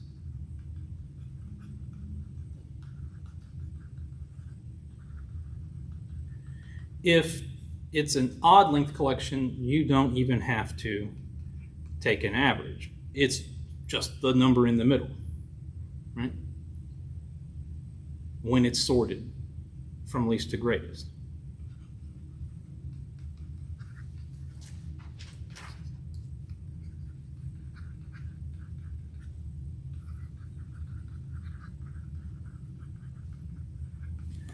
The median is resistant because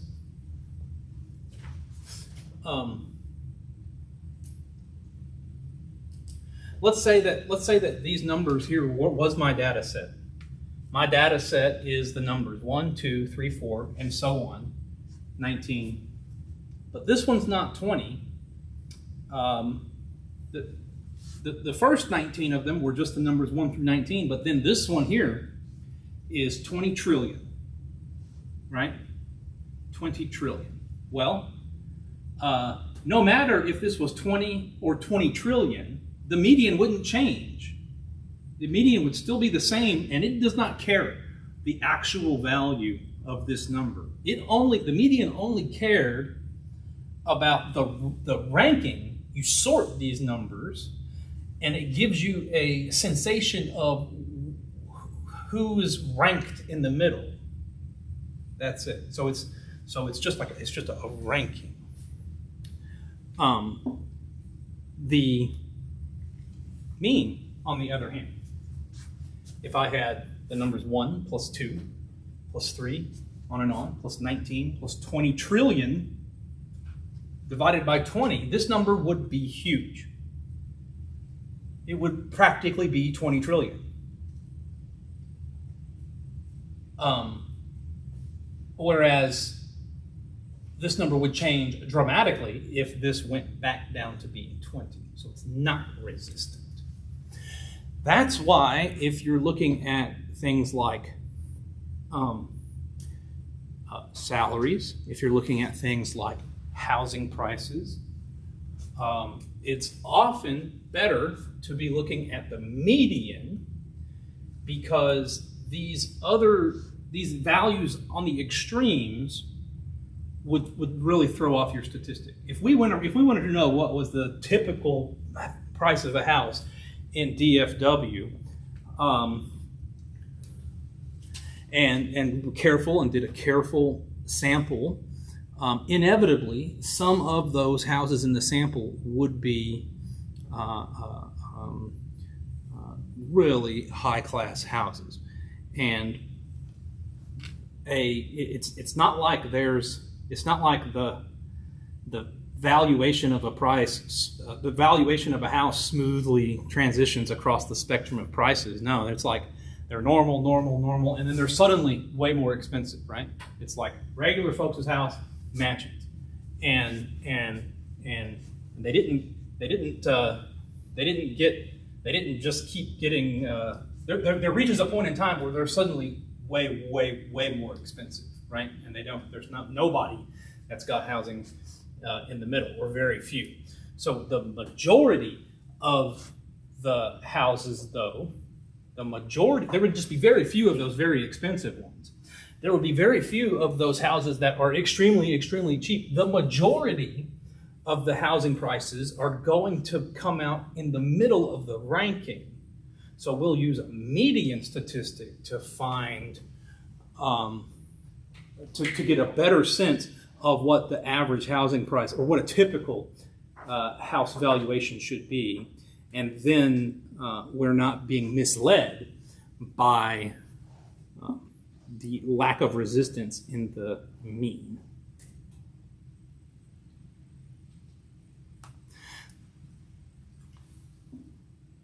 There's two more. There's mode and mid-range, but I'm going to start this example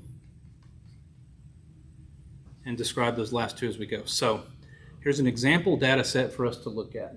It is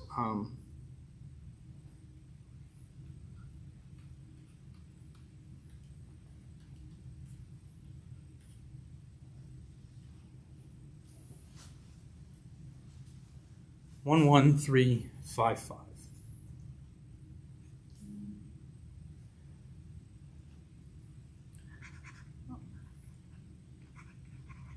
The mean. Let's say this is a sample. Let's say this is a sample. So lowercase n is 5. Then my sample mean, x bar, would just be 1 plus 1 plus 3 plus 5 plus 5 divided by 5 numbers that are there, and you get 3. Okay. I'm going to make a number line down here and put each of these data points and then plot on top of it the different measures of center that we're seeing.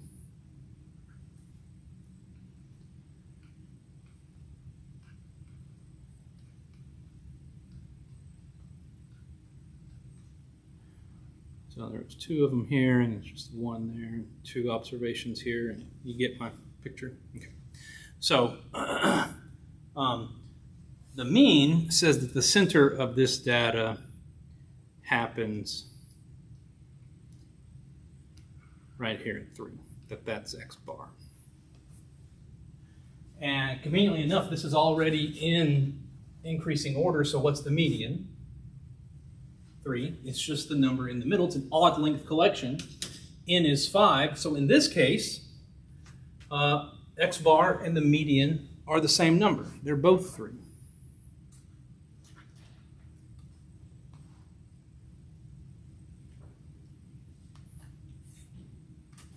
There is no abbreviation, or there is no symbols for mean. You just say or for median. You just say median. Median is 3. The mode, you probably have heard before, oh, the mode should be like, I mean, what would you say? There's 2 of the same number. Okay, what if there was 3 of the same number? And that would be the mode. Okay, so what should the mode be defined as? The most frequent number used in a set. Okay, what if they were all different? Then the most frequent one that you saw was 1. You know, each one got used 1 time. So the most that you saw was just once. Does that mean all of them are the mode? So we have to add the caveat that it happens more than once and it's the most frequent. And that there can be more than 1. So the modes here are 1 and 5.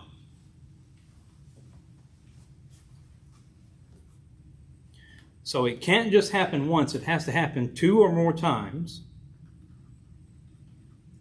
And then it's the most frequent observation or observations.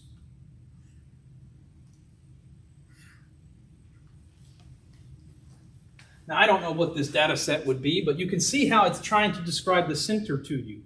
It's like, the mode is just saying, I saw a lot of data right here and right there. And the median is saying, when all the data is ranked, this one's in the middle. And the mean is saying, I accounted for each one of them and just that they all contributed a little piece to my overall value.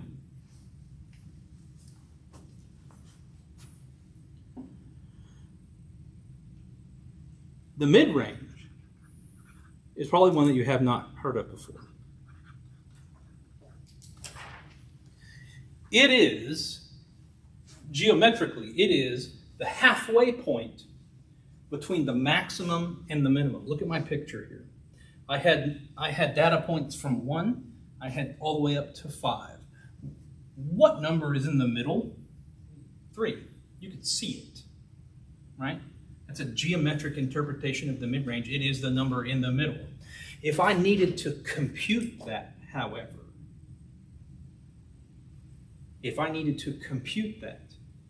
what would I do?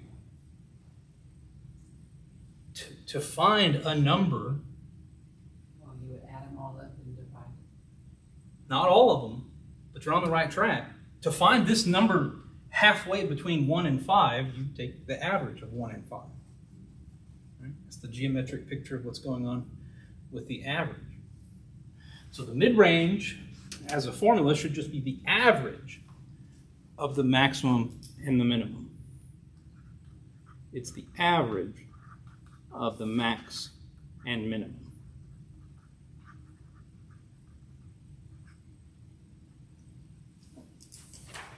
So that would be 5 plus 1 over 2, which is 3.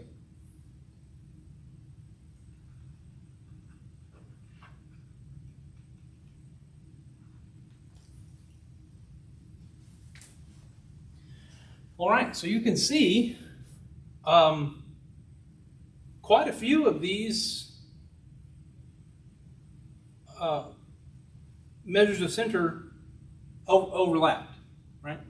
What we learned from more than anything else was how while these 3 overlapped, okay, cool, the modes had this other thing happening, and I probably learned more from how the modes were as far away from the other measures of center as it could be. Right? That really tells me something. It tells me that for the most part, the numbers in my data set are clustered up around the bottom and the top. I want to look at this same data set, but slightly modified.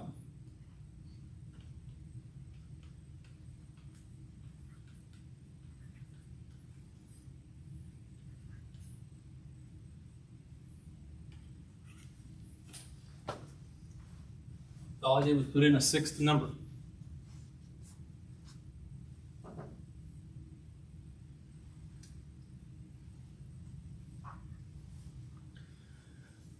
All I did was put in a 6th number. So now my sample mean would still be the addition of all of these numbers, okay? But now it'd be divided by 6. So it'll be 20 over 6, which is 3.33, 3 and a third. Okay. I made it wrong. I thought it was like 42.5 should have been 43, and I put 43 and I got it wrong, so we have a decimal. Yeah, you need to pay attention to the rounding instructions that they give you. What would my median be right here? 4. It's the average of the 2 numbers in the middle, so it's the halfway point between these 2 numbers in the middle. What is the mid-range? Hold on, don't look away. It is the exact same idea. The number that was halfway between these 2. What's the number that's halfway between these 2? Huh? 3.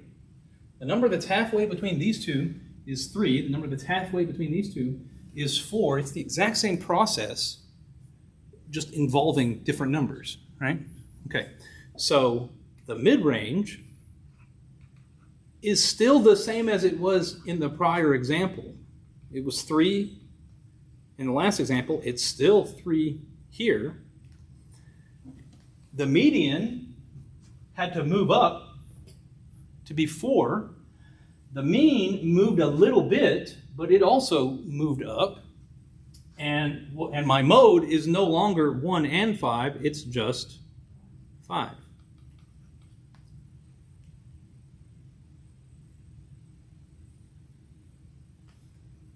And for contrast, if I were to come back here to this data set where all of these measures of center, except for the modes, came out to be 3, then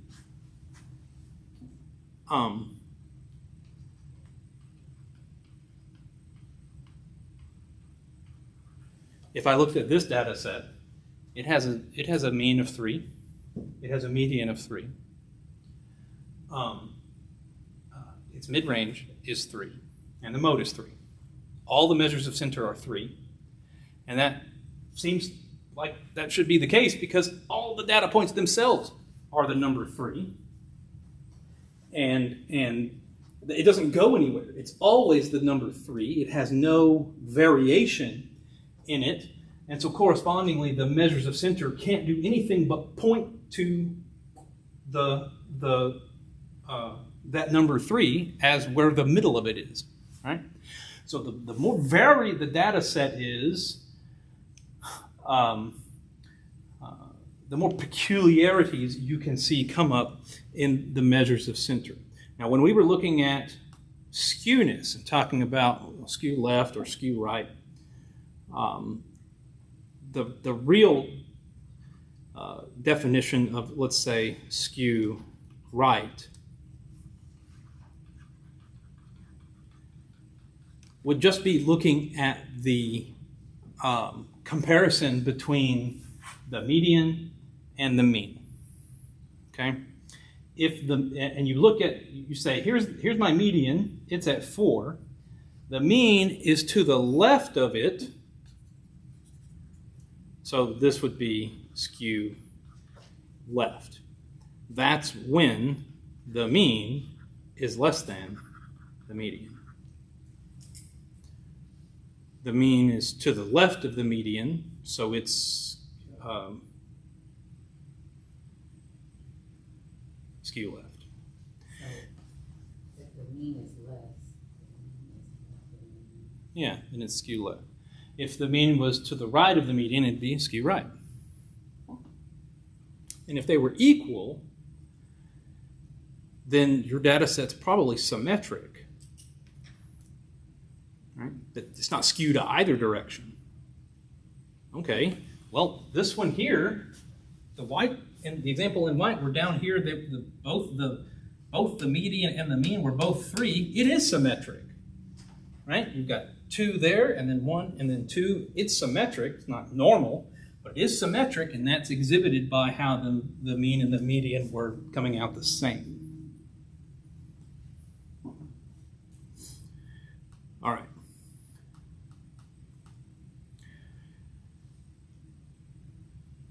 When we go to do this in StatCrunch, we'll open our data in StatCrunch, like usual, and we will go to, this will be a tool that we'll use quite often, summary stats, columns. Summary stats, columns. Because these statistics that we are finding, they do summarize some portion of our data set for us, so we need the summary stats, and we're picking columns because we have our data arranged in a column.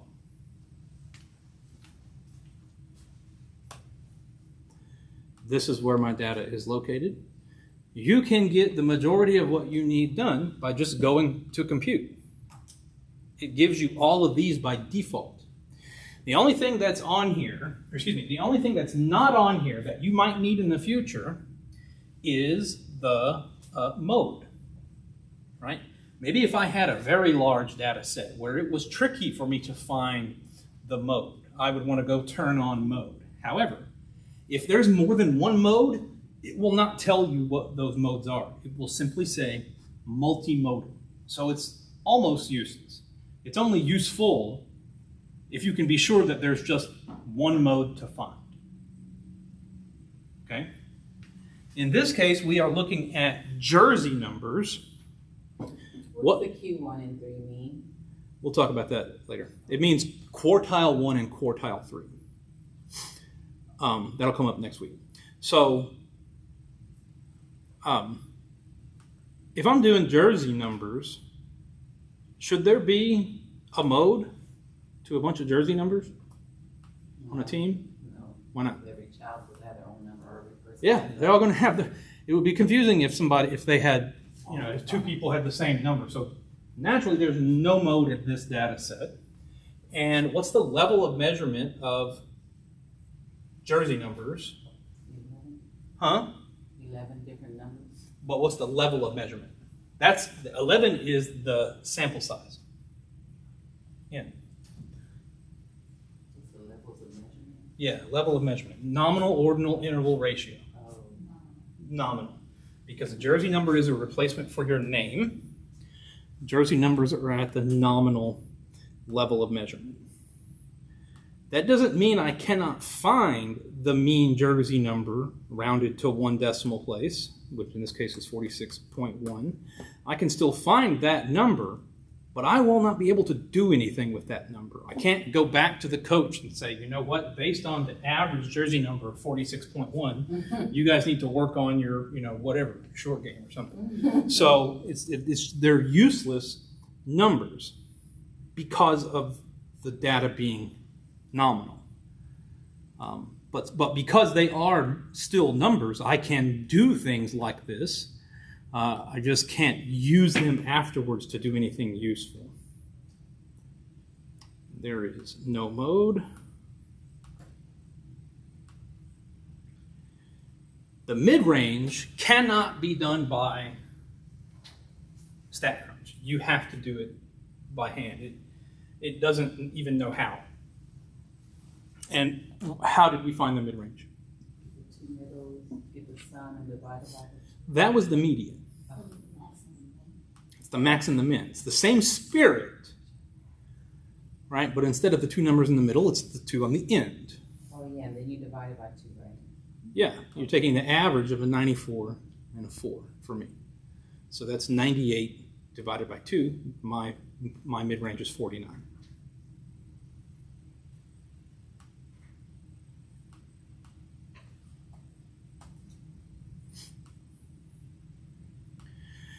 What do the results tell us? Nothing. They are nominal data, and they don't measure anything, so the statistics are meaningless. We good? And then they want us to do another mean, median, mode, mid-range question. I think there's 3 of them.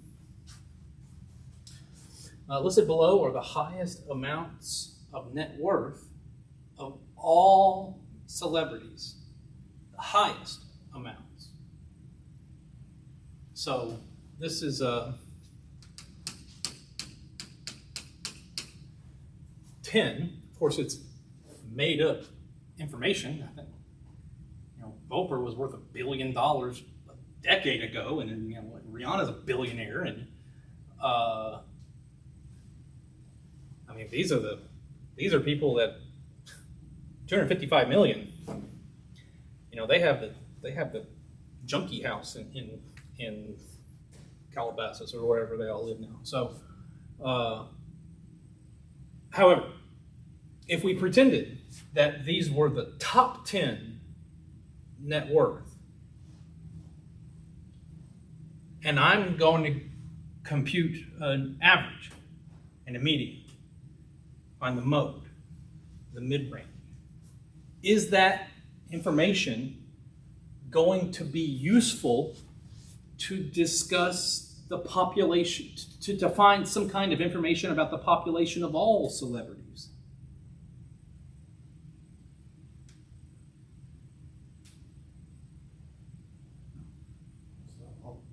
Why not?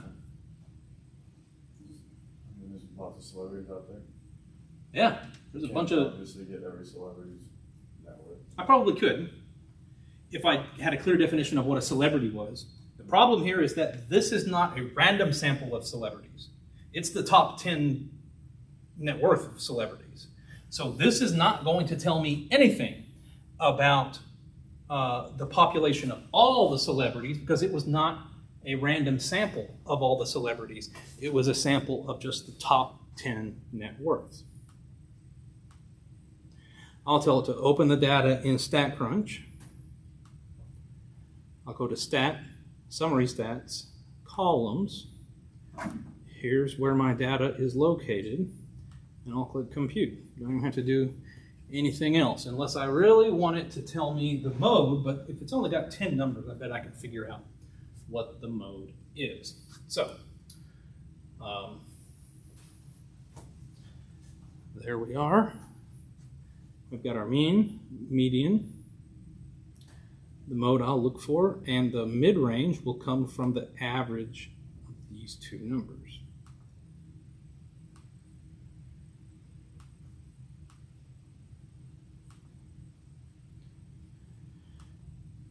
So the mean net worth of the top 10 valuation, top 10 richest celebrities is $156.5 million. The median net worth of the top 10 is $145 million.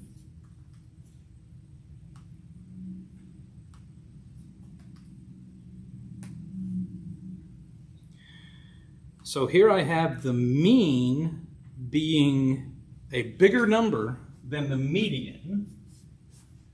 The mean is to the right of the median. So my data set is skewed which direction? Means to the right, skewed to the right. The median, if you were to make a histogram, the median is the tallest bar, because that's where the majority of the observations are happening. Naturally, it should be the tallest bar. And the mean is not resistant as a statistic, so it gets perturbed over to the right of the median by the very high salaries. Or wealth, or whatever you want to call it. The mode, well, let's see. Sure looks like 125.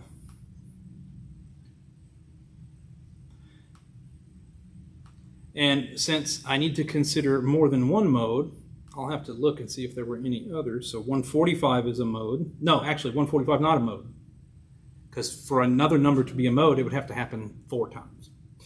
All right, so that descent that you see from the mean, median, and mode, the mean was the biggest number, and then the mode is less than that. Excuse me. The mean was the biggest number, and then the median, and then the mode is the lowest. So that's telling me, without even looking at the data set, that's telling me I have a bunch of data points down here at the bottom. When I rank them, I get a number that's less than the mean, so there must be somebody out here with a really big salary that pushes that mean to the right. But meanwhile, the majority of the observations are at the low end. In other words, somebody's a whole lot richer than everybody else. Finally, the mid-range, that's the average of the minimum and the maximum. So it'd be 125 plus 255, so that's 380, right? 380, and then divided by 2, so 190 million.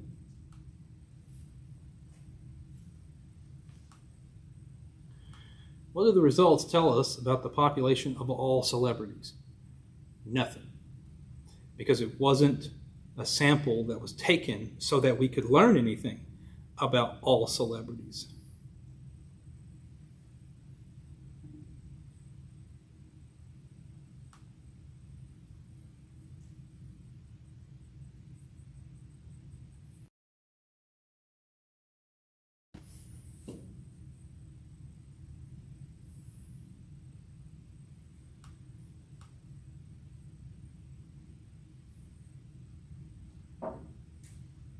So yeah, because it's the top 10 celebrities, all we can really know is that everybody else has less money.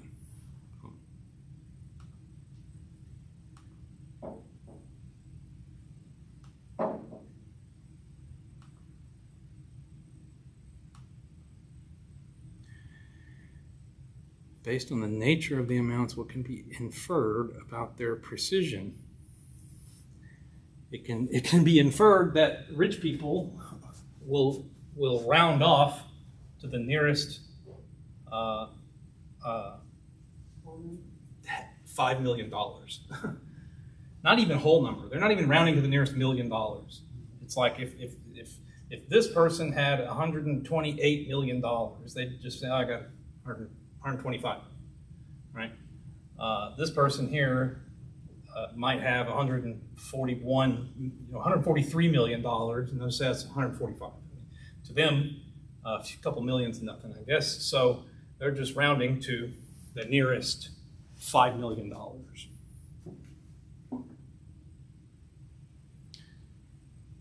Which hurts my soul.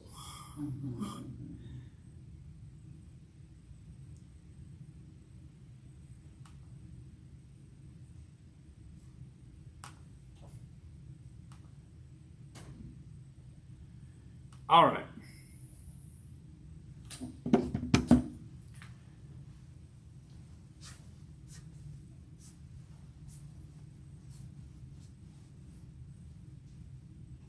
In this course, there's a lot of questions about genetic experiments on peas. So this is your first exposure to that. This is talking about what's going to happen to the peas in a different kind of soil.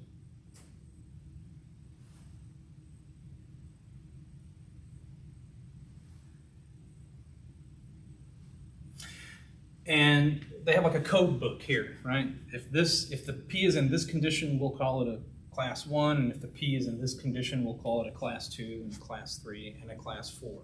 What is the level of measurement of this data?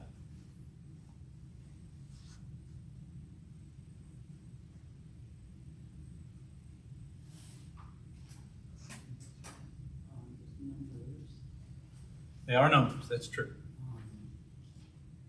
You're talking about the ordinal, nominal, and all that? Yeah, which one of those? Okay, so that would be, trying to remember them all. Ordinal. They're not in order, they go from 1, 2, 3, 4, 5. So it's right on. Well, there's no 5, right? I mean, Your choices are 1, 2, 3, or 4, and this is what it means to be a 1, a 2, or 3, or a 4. It's not. Because, I don't know what's... I guess, if you had to ask me, I'd rather have a smooth green pea than a wrinkled yellow one. But I don't know. They might be trying to study wrinkled yellow peas, and they'd rather have wrinkled yellow peas. So I might, in my order, I might say 2 is the first one, but to them, they might say 3 is the first one. Who knows? It probably ain't 1, because who's eating a smooth yellow pea? So there is no well-known order here. It can't be ordinal. This must be nominal data, even though they are numbers. And that means if we go and find a mean, is it going to be useful?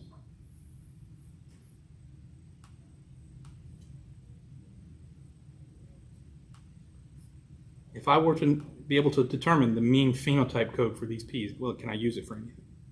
Because it's nominal data. It will never be useful. Not for nominal data. So, summary stats, columns, there's where my data is, and I'll pick compute. So the mean phenotype code rounded to the nearest 10th, I get 2.4. The median is 2.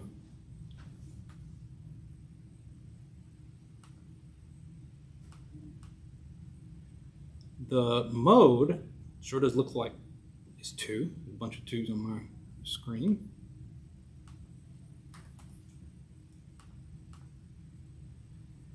And the mid-range would be the halfway point between 4 and 1. So that's 4 plus 1 over 2, so it's 2.5.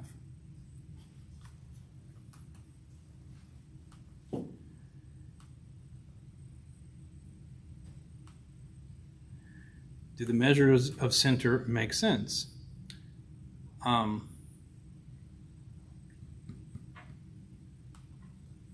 Only the mode is making any sense.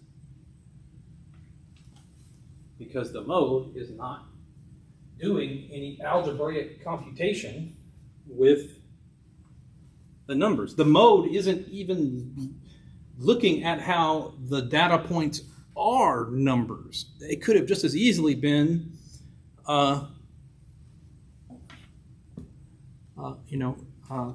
pictures of the peas. A picture of a green pea, and the mode would have still given you the same result. It never even used the fact that we had this numerical coding of what it meant. So. All right, the last three questions are about the measures of variation. And so let's take a quick break, and when we come back, we will do measures of variation or spread, measures of spread, same thing.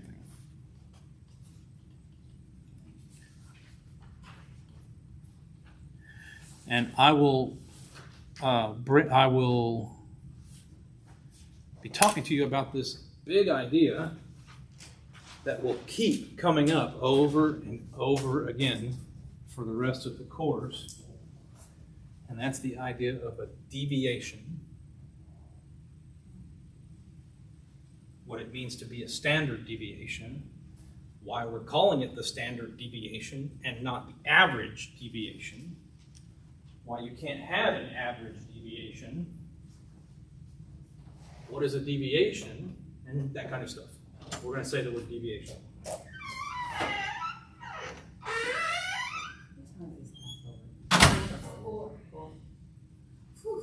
I'm almost done with the homework anyways. So far, I live until you know. And what I do with the quiz, right after this class ends, I take a quiz, because it's very similar. So you can take the second we put already? Okay. I'm gonna do the first one. I don't remember this.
have a water fountain here?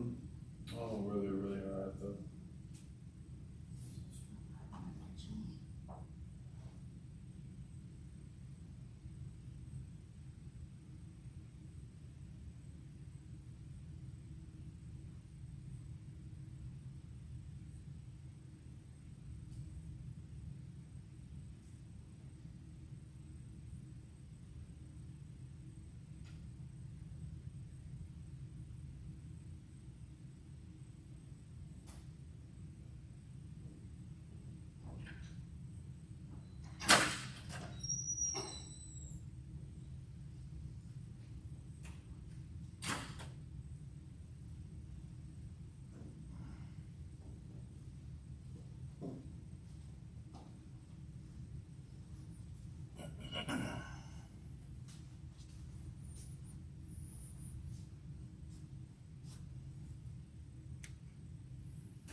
What does the acronym PRN stand for?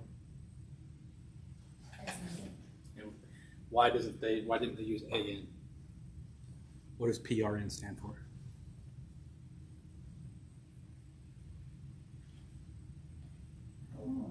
Pro Renata. It's Latin. That's needed. Yeah.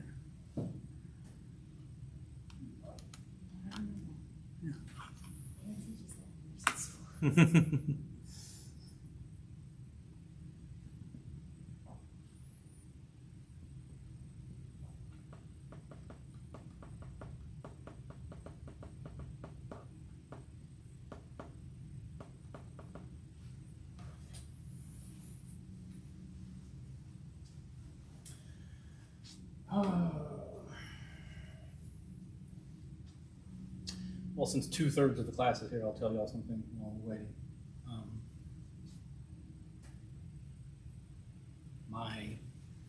My 97-year-old grandmother is on her deathbed, so I might be, I don't know, out of pocket next week or later on this week, or who knows. So trying to not miss a day of class because having a substitute, getting a substitute is kind of hard.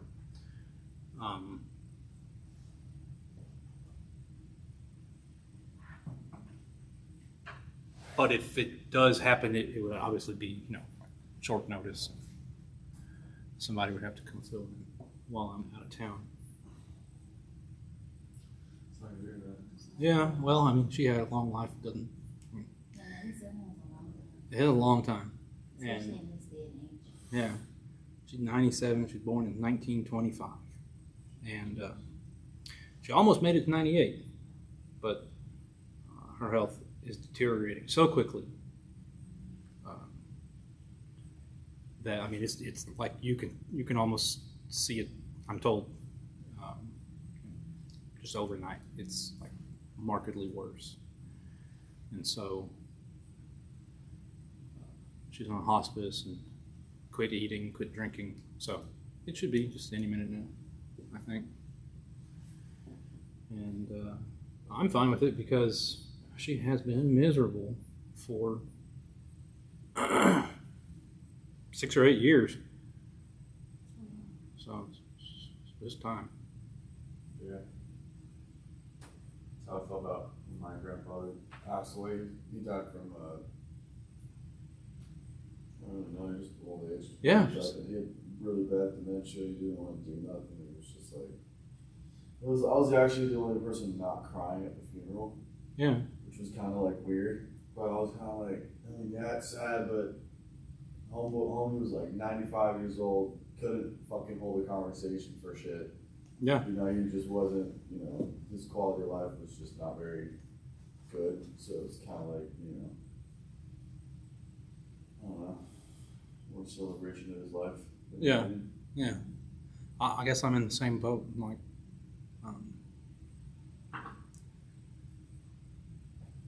she had a long run, and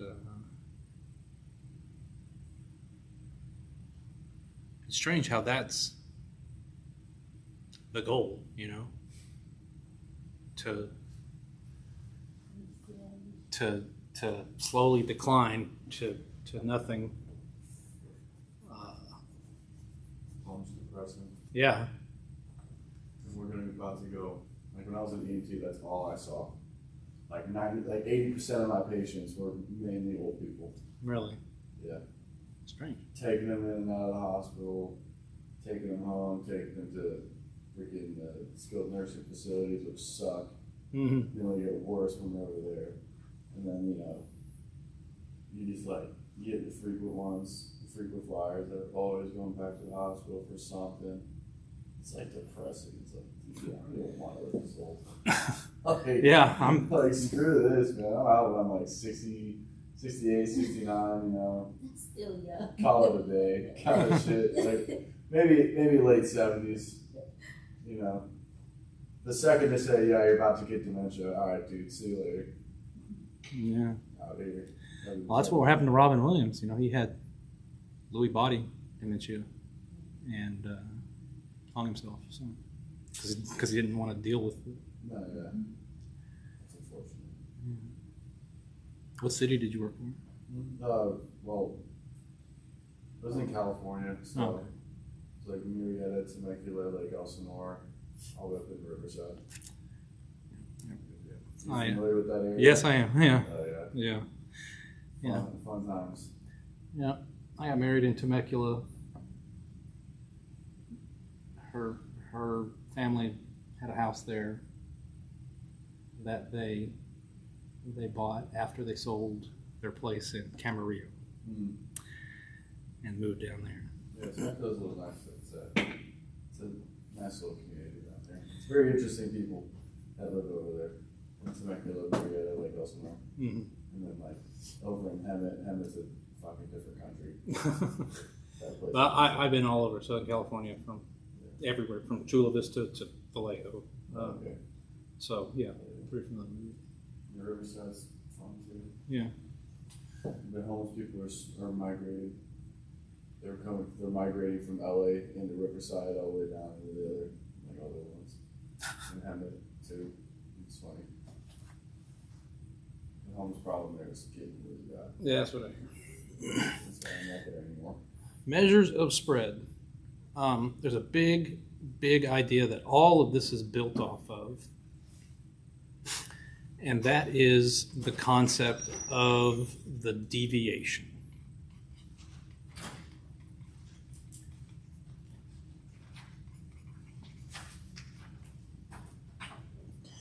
Just in English language, for something to be a deviation, it clearly has to deviate somehow, right? That's our root word, deviate. And a deviation should just be a measure of how far something has deviated from where, like, we expect it to be. And the place where I'm expecting some number to be is, isn't that a measure of center? I expect things to happen here near the measure of center, and if it's going to deviate, then it's like a distance from that center. So we should define a deviation to just be the distance between the observed value and the place where we expect it to be, which we'll call the mean, right? So the deviation should be the observed value minus the mean. It's the observed minus the mean. Because remember, a length or a distance is a difference. It's a subtraction of these two numbers. If I observe an 8 and the mean is 5, and 8 minus 5 is 3, because and I got a positive 3, so it tells me the thing I observed was bigger than my mean. How much bigger? 3 bigger. So you would have, I observe some value, and my mean would be like x bar. So the x sub I refers to, it's like the ith member of my data set, because I can go through my data set and say, you're the first one, you're the second one, you're the third one. One of those is the ith one, and then the last one is the little n. All right, okay. So this is what it means to be a deviation. We are going to use this over and over and over. Do you have to remember those symbols? It would help.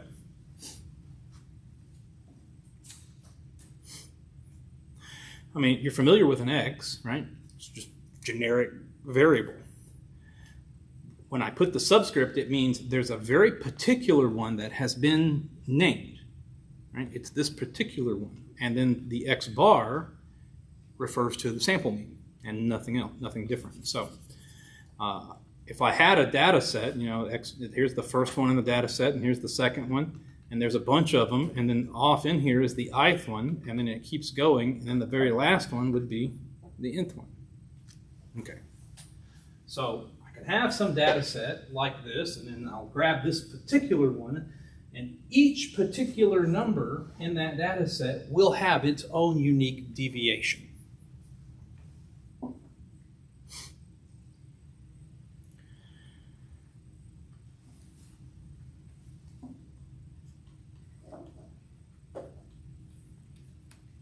Here is that example data set we were looking at earlier. Recall that it had a sample mean which was 3. So I want to go through and find the deviations of each one of these points. Right? For the first one, it will have a deviation of 1 minus 3. You get a negative 2. It's just telling us that it's, the negative part is telling us it's below the mean, and the 2 part is telling us that it's 2 units away. So minus 2, it's 2 units below the mean. And then the next one also has a deviation of 1 minus 3. Right? This is the deviation corresponding to this data point. The next one has a deviation of 3 minus 3. That's this one.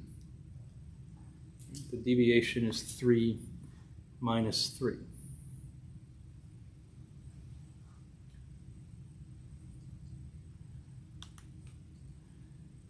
And then you'll have 5 minus 3 and 5 minus 3.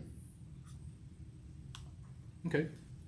These are all of my deviations.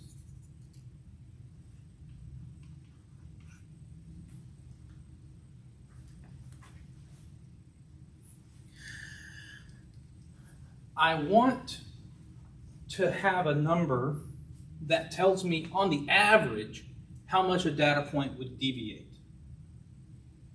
So let's just take this average, right? Each one of these is a number. This is minus 2, 0, 2, and 2.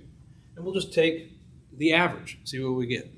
So minus 2 and minus 2 and 0 and 2 and 2, and that would be divided by 5. This is the average deviation. And what is its value? 0. It does not matter what data set you have. You can pick any random data set at all. Maybe you even try this one time. Make it as crazy as you would like. Find the sample mean of that data set. Go through and write down all of the deviations. Try to find the average deviation, and it will be 0. It will always be 0. Okay? It has an easy proof as to why that has to happen, but I won't bore you with it. We can't just take an average of the deviations to get the thing that we're trying to find. So that's where we have to do this standardization process. What we're going to do is, if you remember from algebra, if you square a number, it isn't going to be negative anymore, no matter what. Because if it was negative beforehand and you squared it, then it would be a negative times a negative, so it would be positive. If it was already positive, then it's just still positive, right? And then if it's 0, then it's 0 times 0, which is still 0. So I would go through, let's go through here and square each one of these deviations and try to do an average of these. Except for we won't be dividing by the total number of these numbers that we have here. We're going to do it by one less. So I have 5 deviations here. I'm going to divide by 5 minus 1. There's a special reason for why we're having to do that. And it has to do with this idea of that we'll talk more about later, called degrees of freedom. If you have these 5 different options, there's really only 4 degrees of freedom. It's always one less. So this will not be 0, unless just all the deviations were 0, which is unlikely. If all the deviations are 0, then my data set would be 3, 3, 3, 3, 3. Because the only way all the deviations could be 0 is if all the data points were identical to the mean.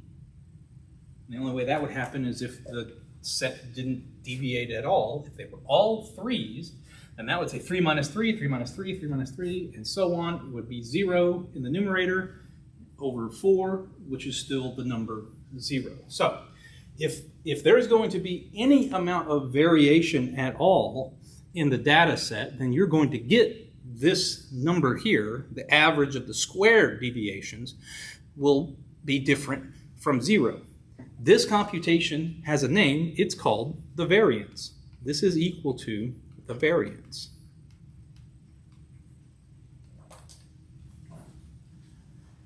The variance as a number is not particularly useful to look at.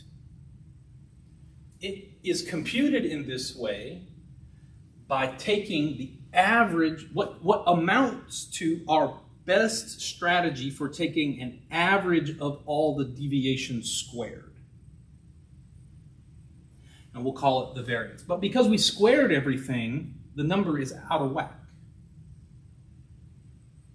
If I take a number and square it, how can I get it back down to where it belongs?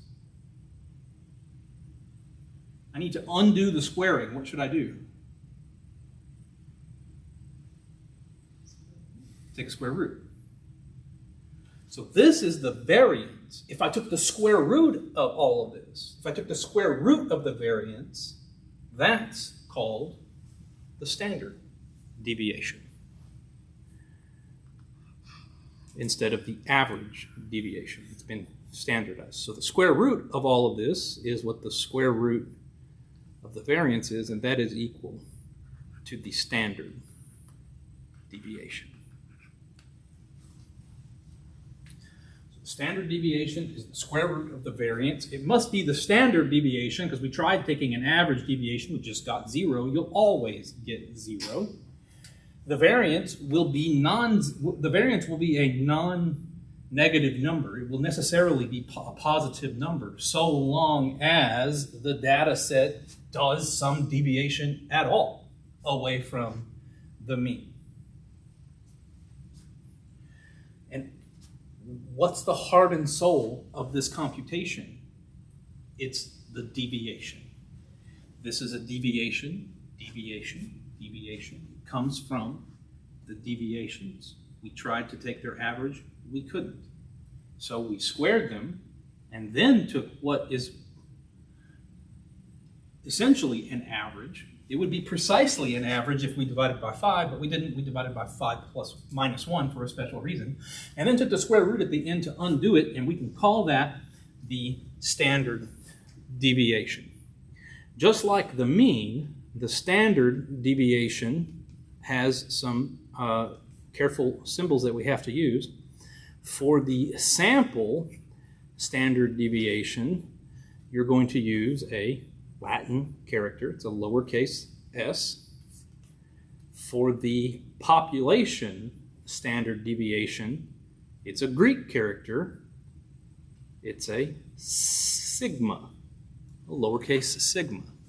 So when we had the mean, we used a mu. They both start with M. This is a sigma, starts with an S, makes the S sound. That's why they picked it, because they're trying to be cute. Standard deviation, sigma. Mean. It's supposed to look like an S or that. It looks like a circle with a hat. Looks like a circle with a hat on it. That's a sigma. And that is the symbols we would use for standard deviation. Variance, you just write VAR. There's no special symbols for the variance. So the variance is a measure of spread, but its only useful property is that I can take the square root of it and get the standard deviation. The standard deviation is where it's at. This is without this idea, there would be no science of statistics. There's so much built on this idea of standard deviation.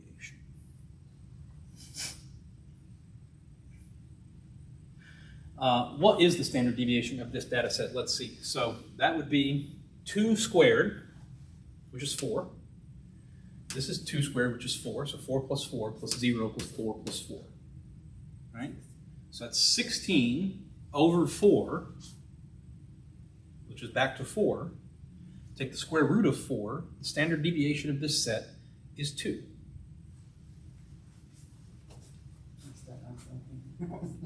On question 13, I got the range of 93. This is sample standard deviation, which I'm trying to figure out. Yeah. And they round to 1 decimal place is needed. Do I divide that 93 by the 2? No. The square root, like a square root? No? We'll get to that in here in a second. Oh, okay. Because we're going to use stack numbers. Oh. I want to examine, though, the meaning of this number 2. Look at how the data points in this set typically are 2 units away from the mean. The mean is 3. You reach into this bucket of numbers, what are you most likely to grab? A 1 or a 5. And how far away from that is the mean? 4. No. Divided by 7. The distance of a 5 from the mean is 2. And the distance of 1 from the mean is 2. The only number in here that does not have a deviation of 2 is the 3, but there's just one of those, right? You only have a 20% chance of even grabbing a 1. 80% of the time, for this data set, 80% of the time, you're going to grab a number that deviates from the mean by this amount. Standard deviation. Measures of spread, variance, standard deviation, and then the range. The range is not the mid-range. It is not the mid-range. It does involve the max and the min, but the range is just the distance between the max and the min. So let's make sure we are always able to distinguish between mid-range and range. The range is telling us, of all my data points, how far apart are the extremes, right? Whereas the mid-range was telling me between those 2 extremes, which one was right in the middle. So if I had 1 and let's say 49. 1 and 49. Then the mid-range, halfway in between, would be 25. But the range would be the distance between those two, which would be 48. So make sure you're keeping the two of them straight. All right.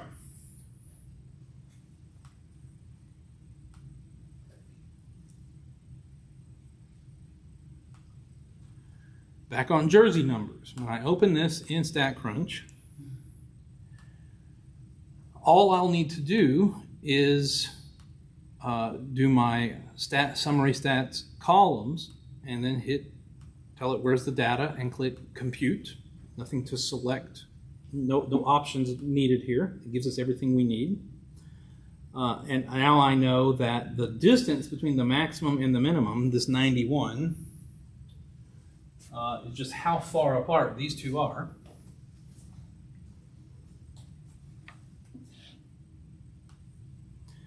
My standard deviation is this number.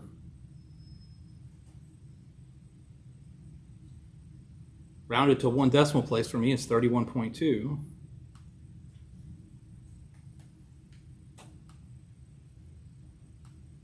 And then this number is useless to us as a number to look at, the variance, but we'll record it here because they have asked us to, 971.2. Like I said, the variance is really only useful if you're about to take its square root so you can see what the standard deviation is. Otherwise, there's no reason to look at it. It's always huge, right? Because we squared a bunch of stuff. Okay.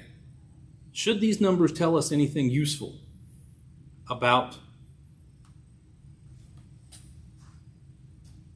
the range of the jersey numbers, the variance of the jersey numbers? No. Again, because they're nominal.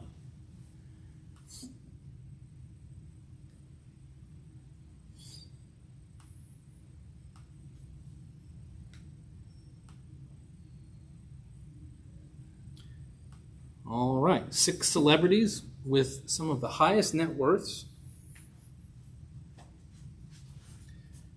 George Lucas, Steven Spielberg, Oprah Winfrey, Michael Jordan, David Copperfield. God, it's probably not $1 billion. Isn't he the magician? Who's David Copperfield? Another name. I think he's a magician. That doesn't seem appropriate. Jerry But anyway. Seinfeld. Yeah, Larry Seinfeld. Okay, so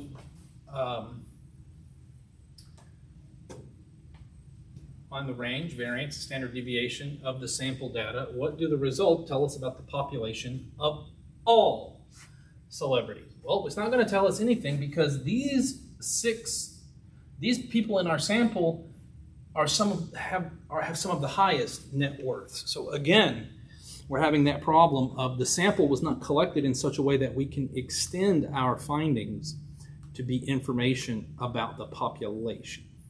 I can click that little button that's located here inside the paragraph to open it in StatCrunch.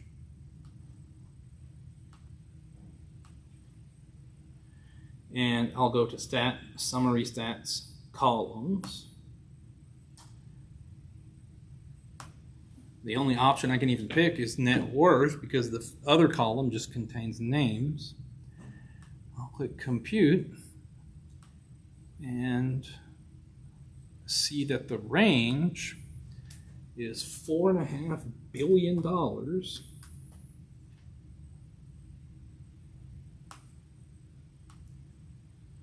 The variance is going to be some massive number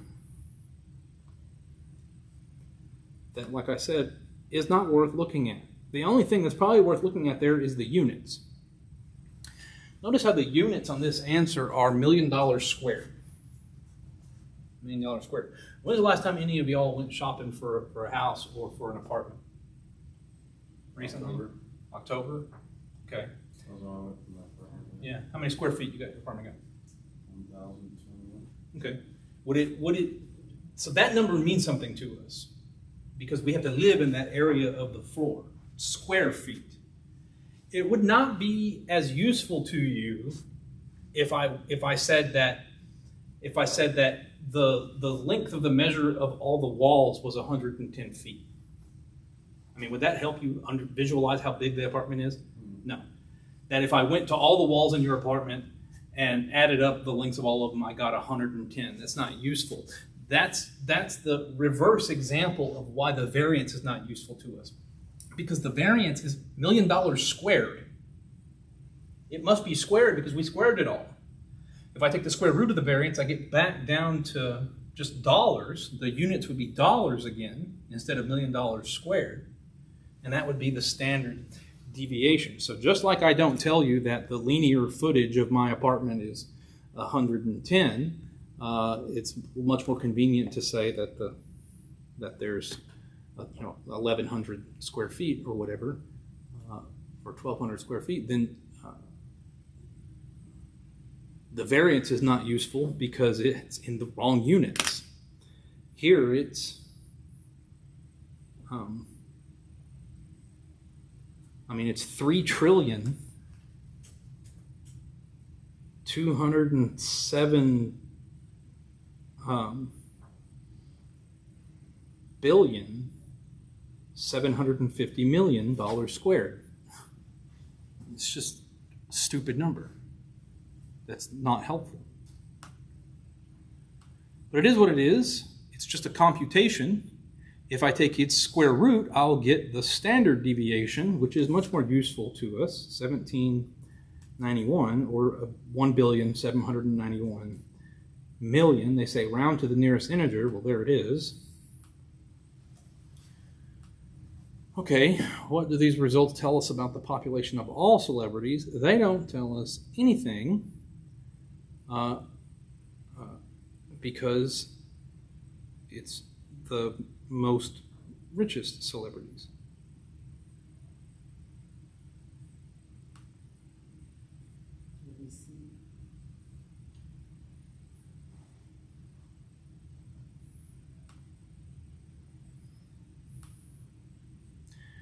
Based on the nature of the amounts, what can be inferred about their precision?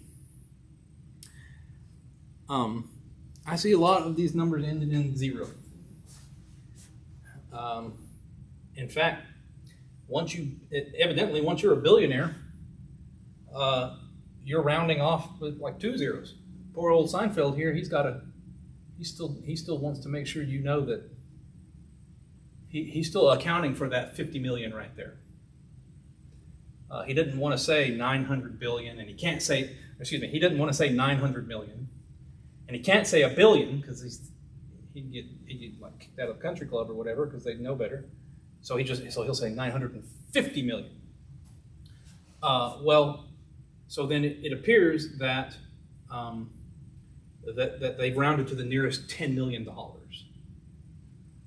If I had to round to the nearest $10 million, it would be 0. And that would probably hold for most of us.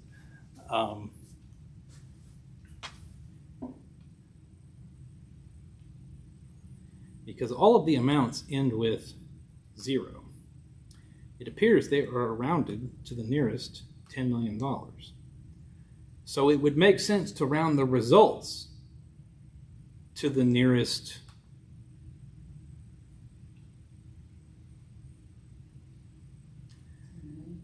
Well, what did they ask us about? They asked us about the range, variance, and standard deviation.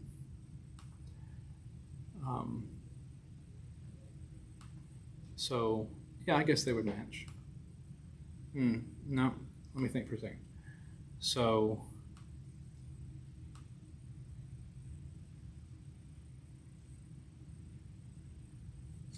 First one will be $1 million, the second one 10?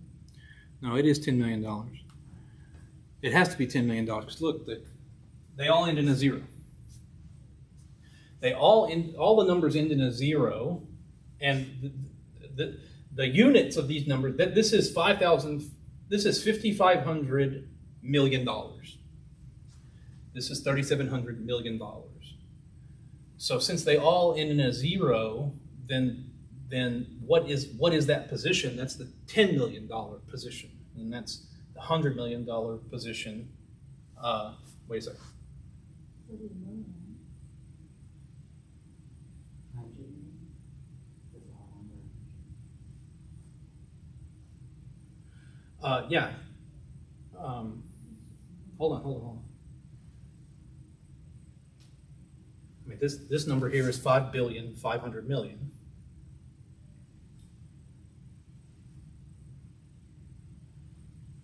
If it said 5555, then this very last five would be talking about $5 million,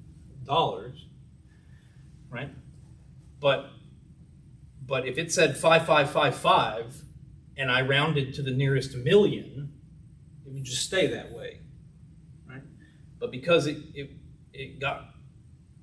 I rounded to the nearest 10 million, then if it said 5555, it would become 5560. So since they all end in a zero, we must be rounding to the nearest $10 million. However, But I think Jerry throws it off. his still ends in a zero. But if we go with 10 million, the 5 which should be a 0, right? That would be rounding. No. Oh, that would be. No.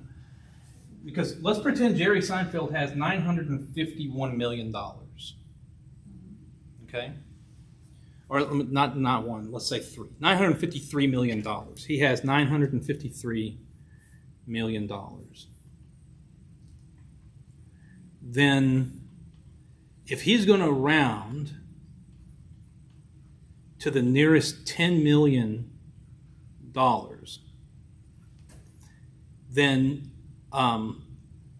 he's going to look here at this number, and it's going to go down to zero or go up to zero, right? It's like this 53 will become a 50 or 60, okay? Because they're not caring about saying, oh, I have 954 million or 952 million. They're just going to say it's 950 million, 960, 970. Like once I get $5,001 in my bank, probably never happened, I can round up and say $10 million. If I rounded to the 10 million. And that would be what happens if I'm always having a zero at the end. So they are rounding to the nearest $10 million. The trick is going to come in with how we would round. So the range is just a difference of two numbers that got rounded to 10 million, so it would stay at 10 million. The variance is where I started squaring things.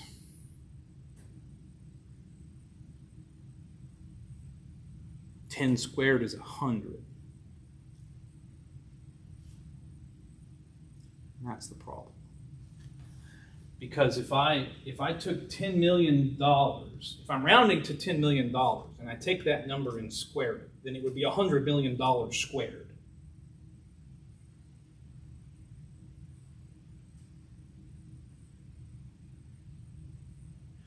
So this number, the variance, has units of $100 million squared.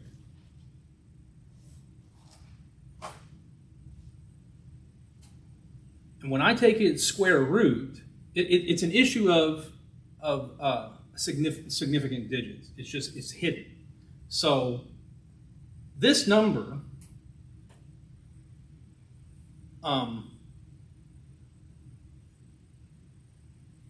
when I take its square root,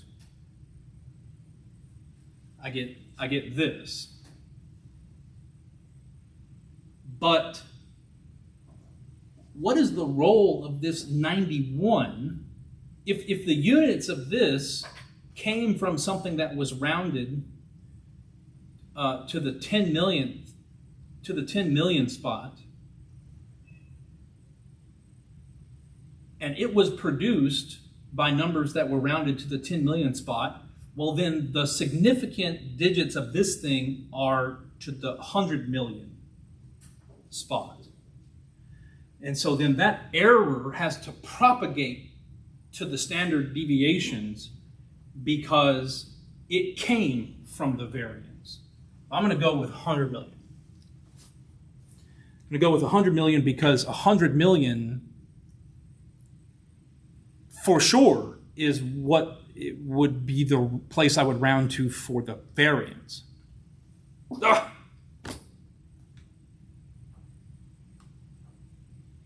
Well, process of elimination. What did I pick? I picked 100 We million. did 10 and then 100. We didn't do million yet.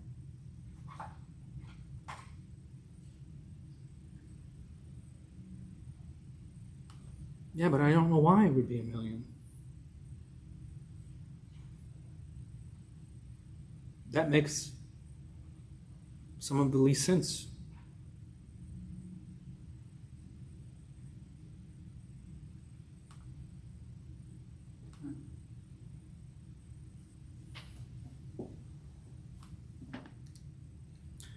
Yeah, I wonder why it was like that. Let me see what they write.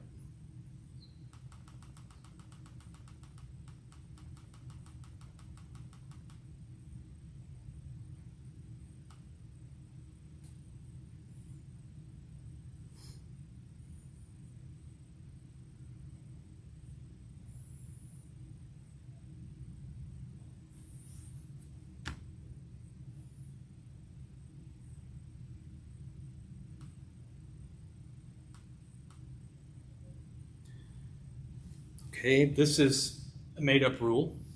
It's not a real thing. But if they're going to choose this to be the rule that they follow, well, then that's cool.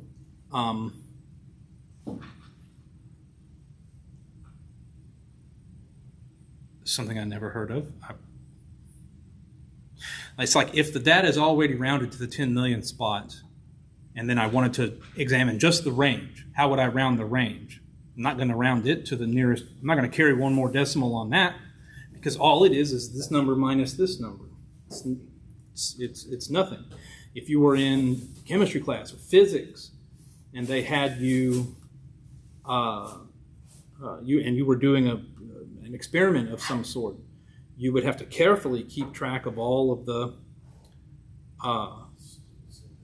significant figures and propagate your error. So it seemed to me that the best answer is a 10 million or 100 million. I'm not so sure why it's a million. It really wouldn't be the first time that they've had less than adequate answers here. Use the given values and the rounding rule for measures of variation to infer what is the rounding rule. When rounding the value, carry one more decimal. That's just stupid. I guess I know how to answer the question now, but that's not a proper way to propagate the error that you would get. So all these two last things are saying is, if you're rounding to the 10 million spot, well then you would then all your measures of variation would just be one less, and that'd just be as simple as it would get. So if we were going to round to the millions, if they had rounded to the million spot, then all of our measures of variation would be to the 100,000, and so on. And if these were all measured to the dollar, then my measure of variation would be to the 10-cent spot. Yeah, you know what I'm saying? That sounds like a made-up rule to me. That is non-standard. But okay, there we are. We have the answer. Are there 16 or 15? There's 15 questions. This is another one about measures of variation. It's the last one. It talks about hurricanes. The only difficult part of this question, I think, is the units. But if you're careful with the units, you get it right. They have however many hurricanes this is. They want to know the range. What are they measuring here? This is numbers of hurricanes in a certain region. And the data are listed in order by year. So I could make a time series graph on this that showed how the number of hurricanes went up and down and back up and down. It was all over the place, evidently. I will find what the measures of variation are in this collection of hurricane quantity data in a certain region. On the average, over these 14 years, oh my goodness, can you imagine having 13 hurricanes in a region? They had 13, they averaged 13 hurricanes, 13.4, rounded to one decimal place. Well, that's the mean. They want the range. The range is 19. So you would have, if you had no hurricanes this year and had 19 hurricanes the next year, that is a difference of 19. It's the difference between 1 and 20. So the range is 19 hurricanes. The standard deviation was 7.5 hurricanes. So if I reach into any one of those random 14 years, then on the average, the activity that the number of hurricanes that happened in any given year are typically 7.5 hurricanes away from the average number of hurricanes they should expect, which was 13. And this is a standard deviation, so its units is hurricanes.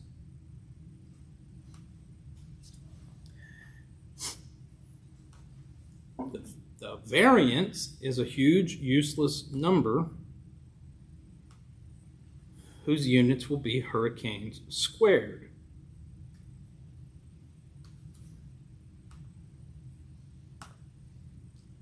Whatever a hurricane squared is.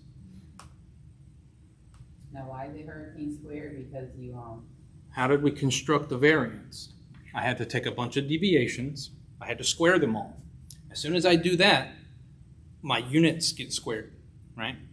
So if a deviation was just a measurement of how far away, in this, on average, we're going to have 13 hurricanes. Well, this year we had 15 hurricanes.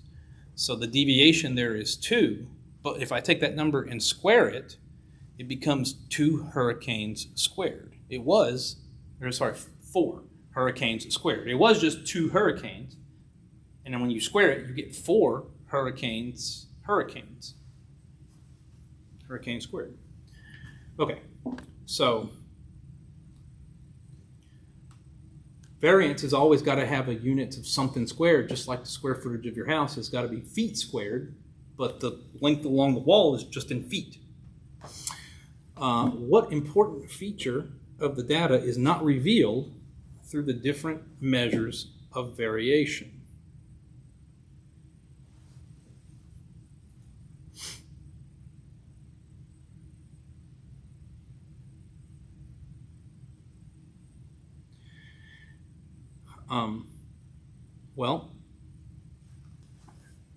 This thing that they're talking about in A is exactly the range. The range is a measure of variation, and the range is precisely the difference between the largest number and the smallest number. Right? So A is off the table because that's the range. B, I'm not really sure what they're talking about. The scale of the data, that's just word salad to me.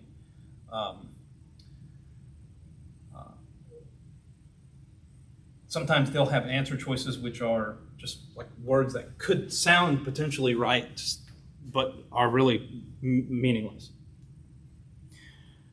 Option D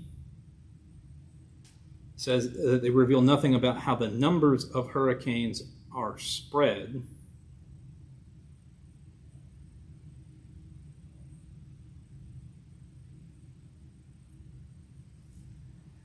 Which also just sounds like a bunch of jumbled mess. I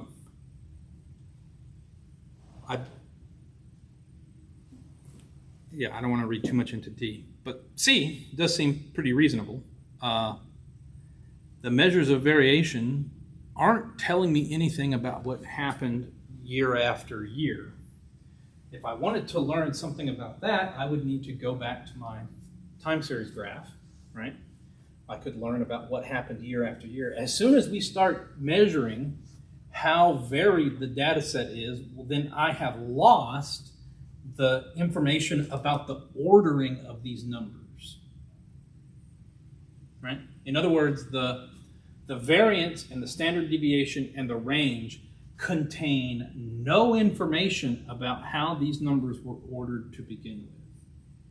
I can't learn anything about how there's the hurricane's quantities changed over time. For all I know, I mean, I could take this data set and order it from, I could put it in increasing order, where there's just more hurricanes each year, and still have the very same variance, standard deviation, and range.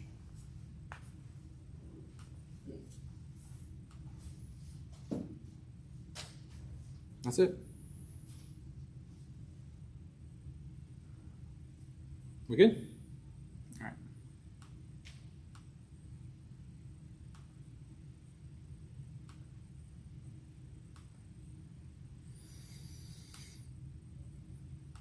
All right. Well, hopefully I'll see you all next week.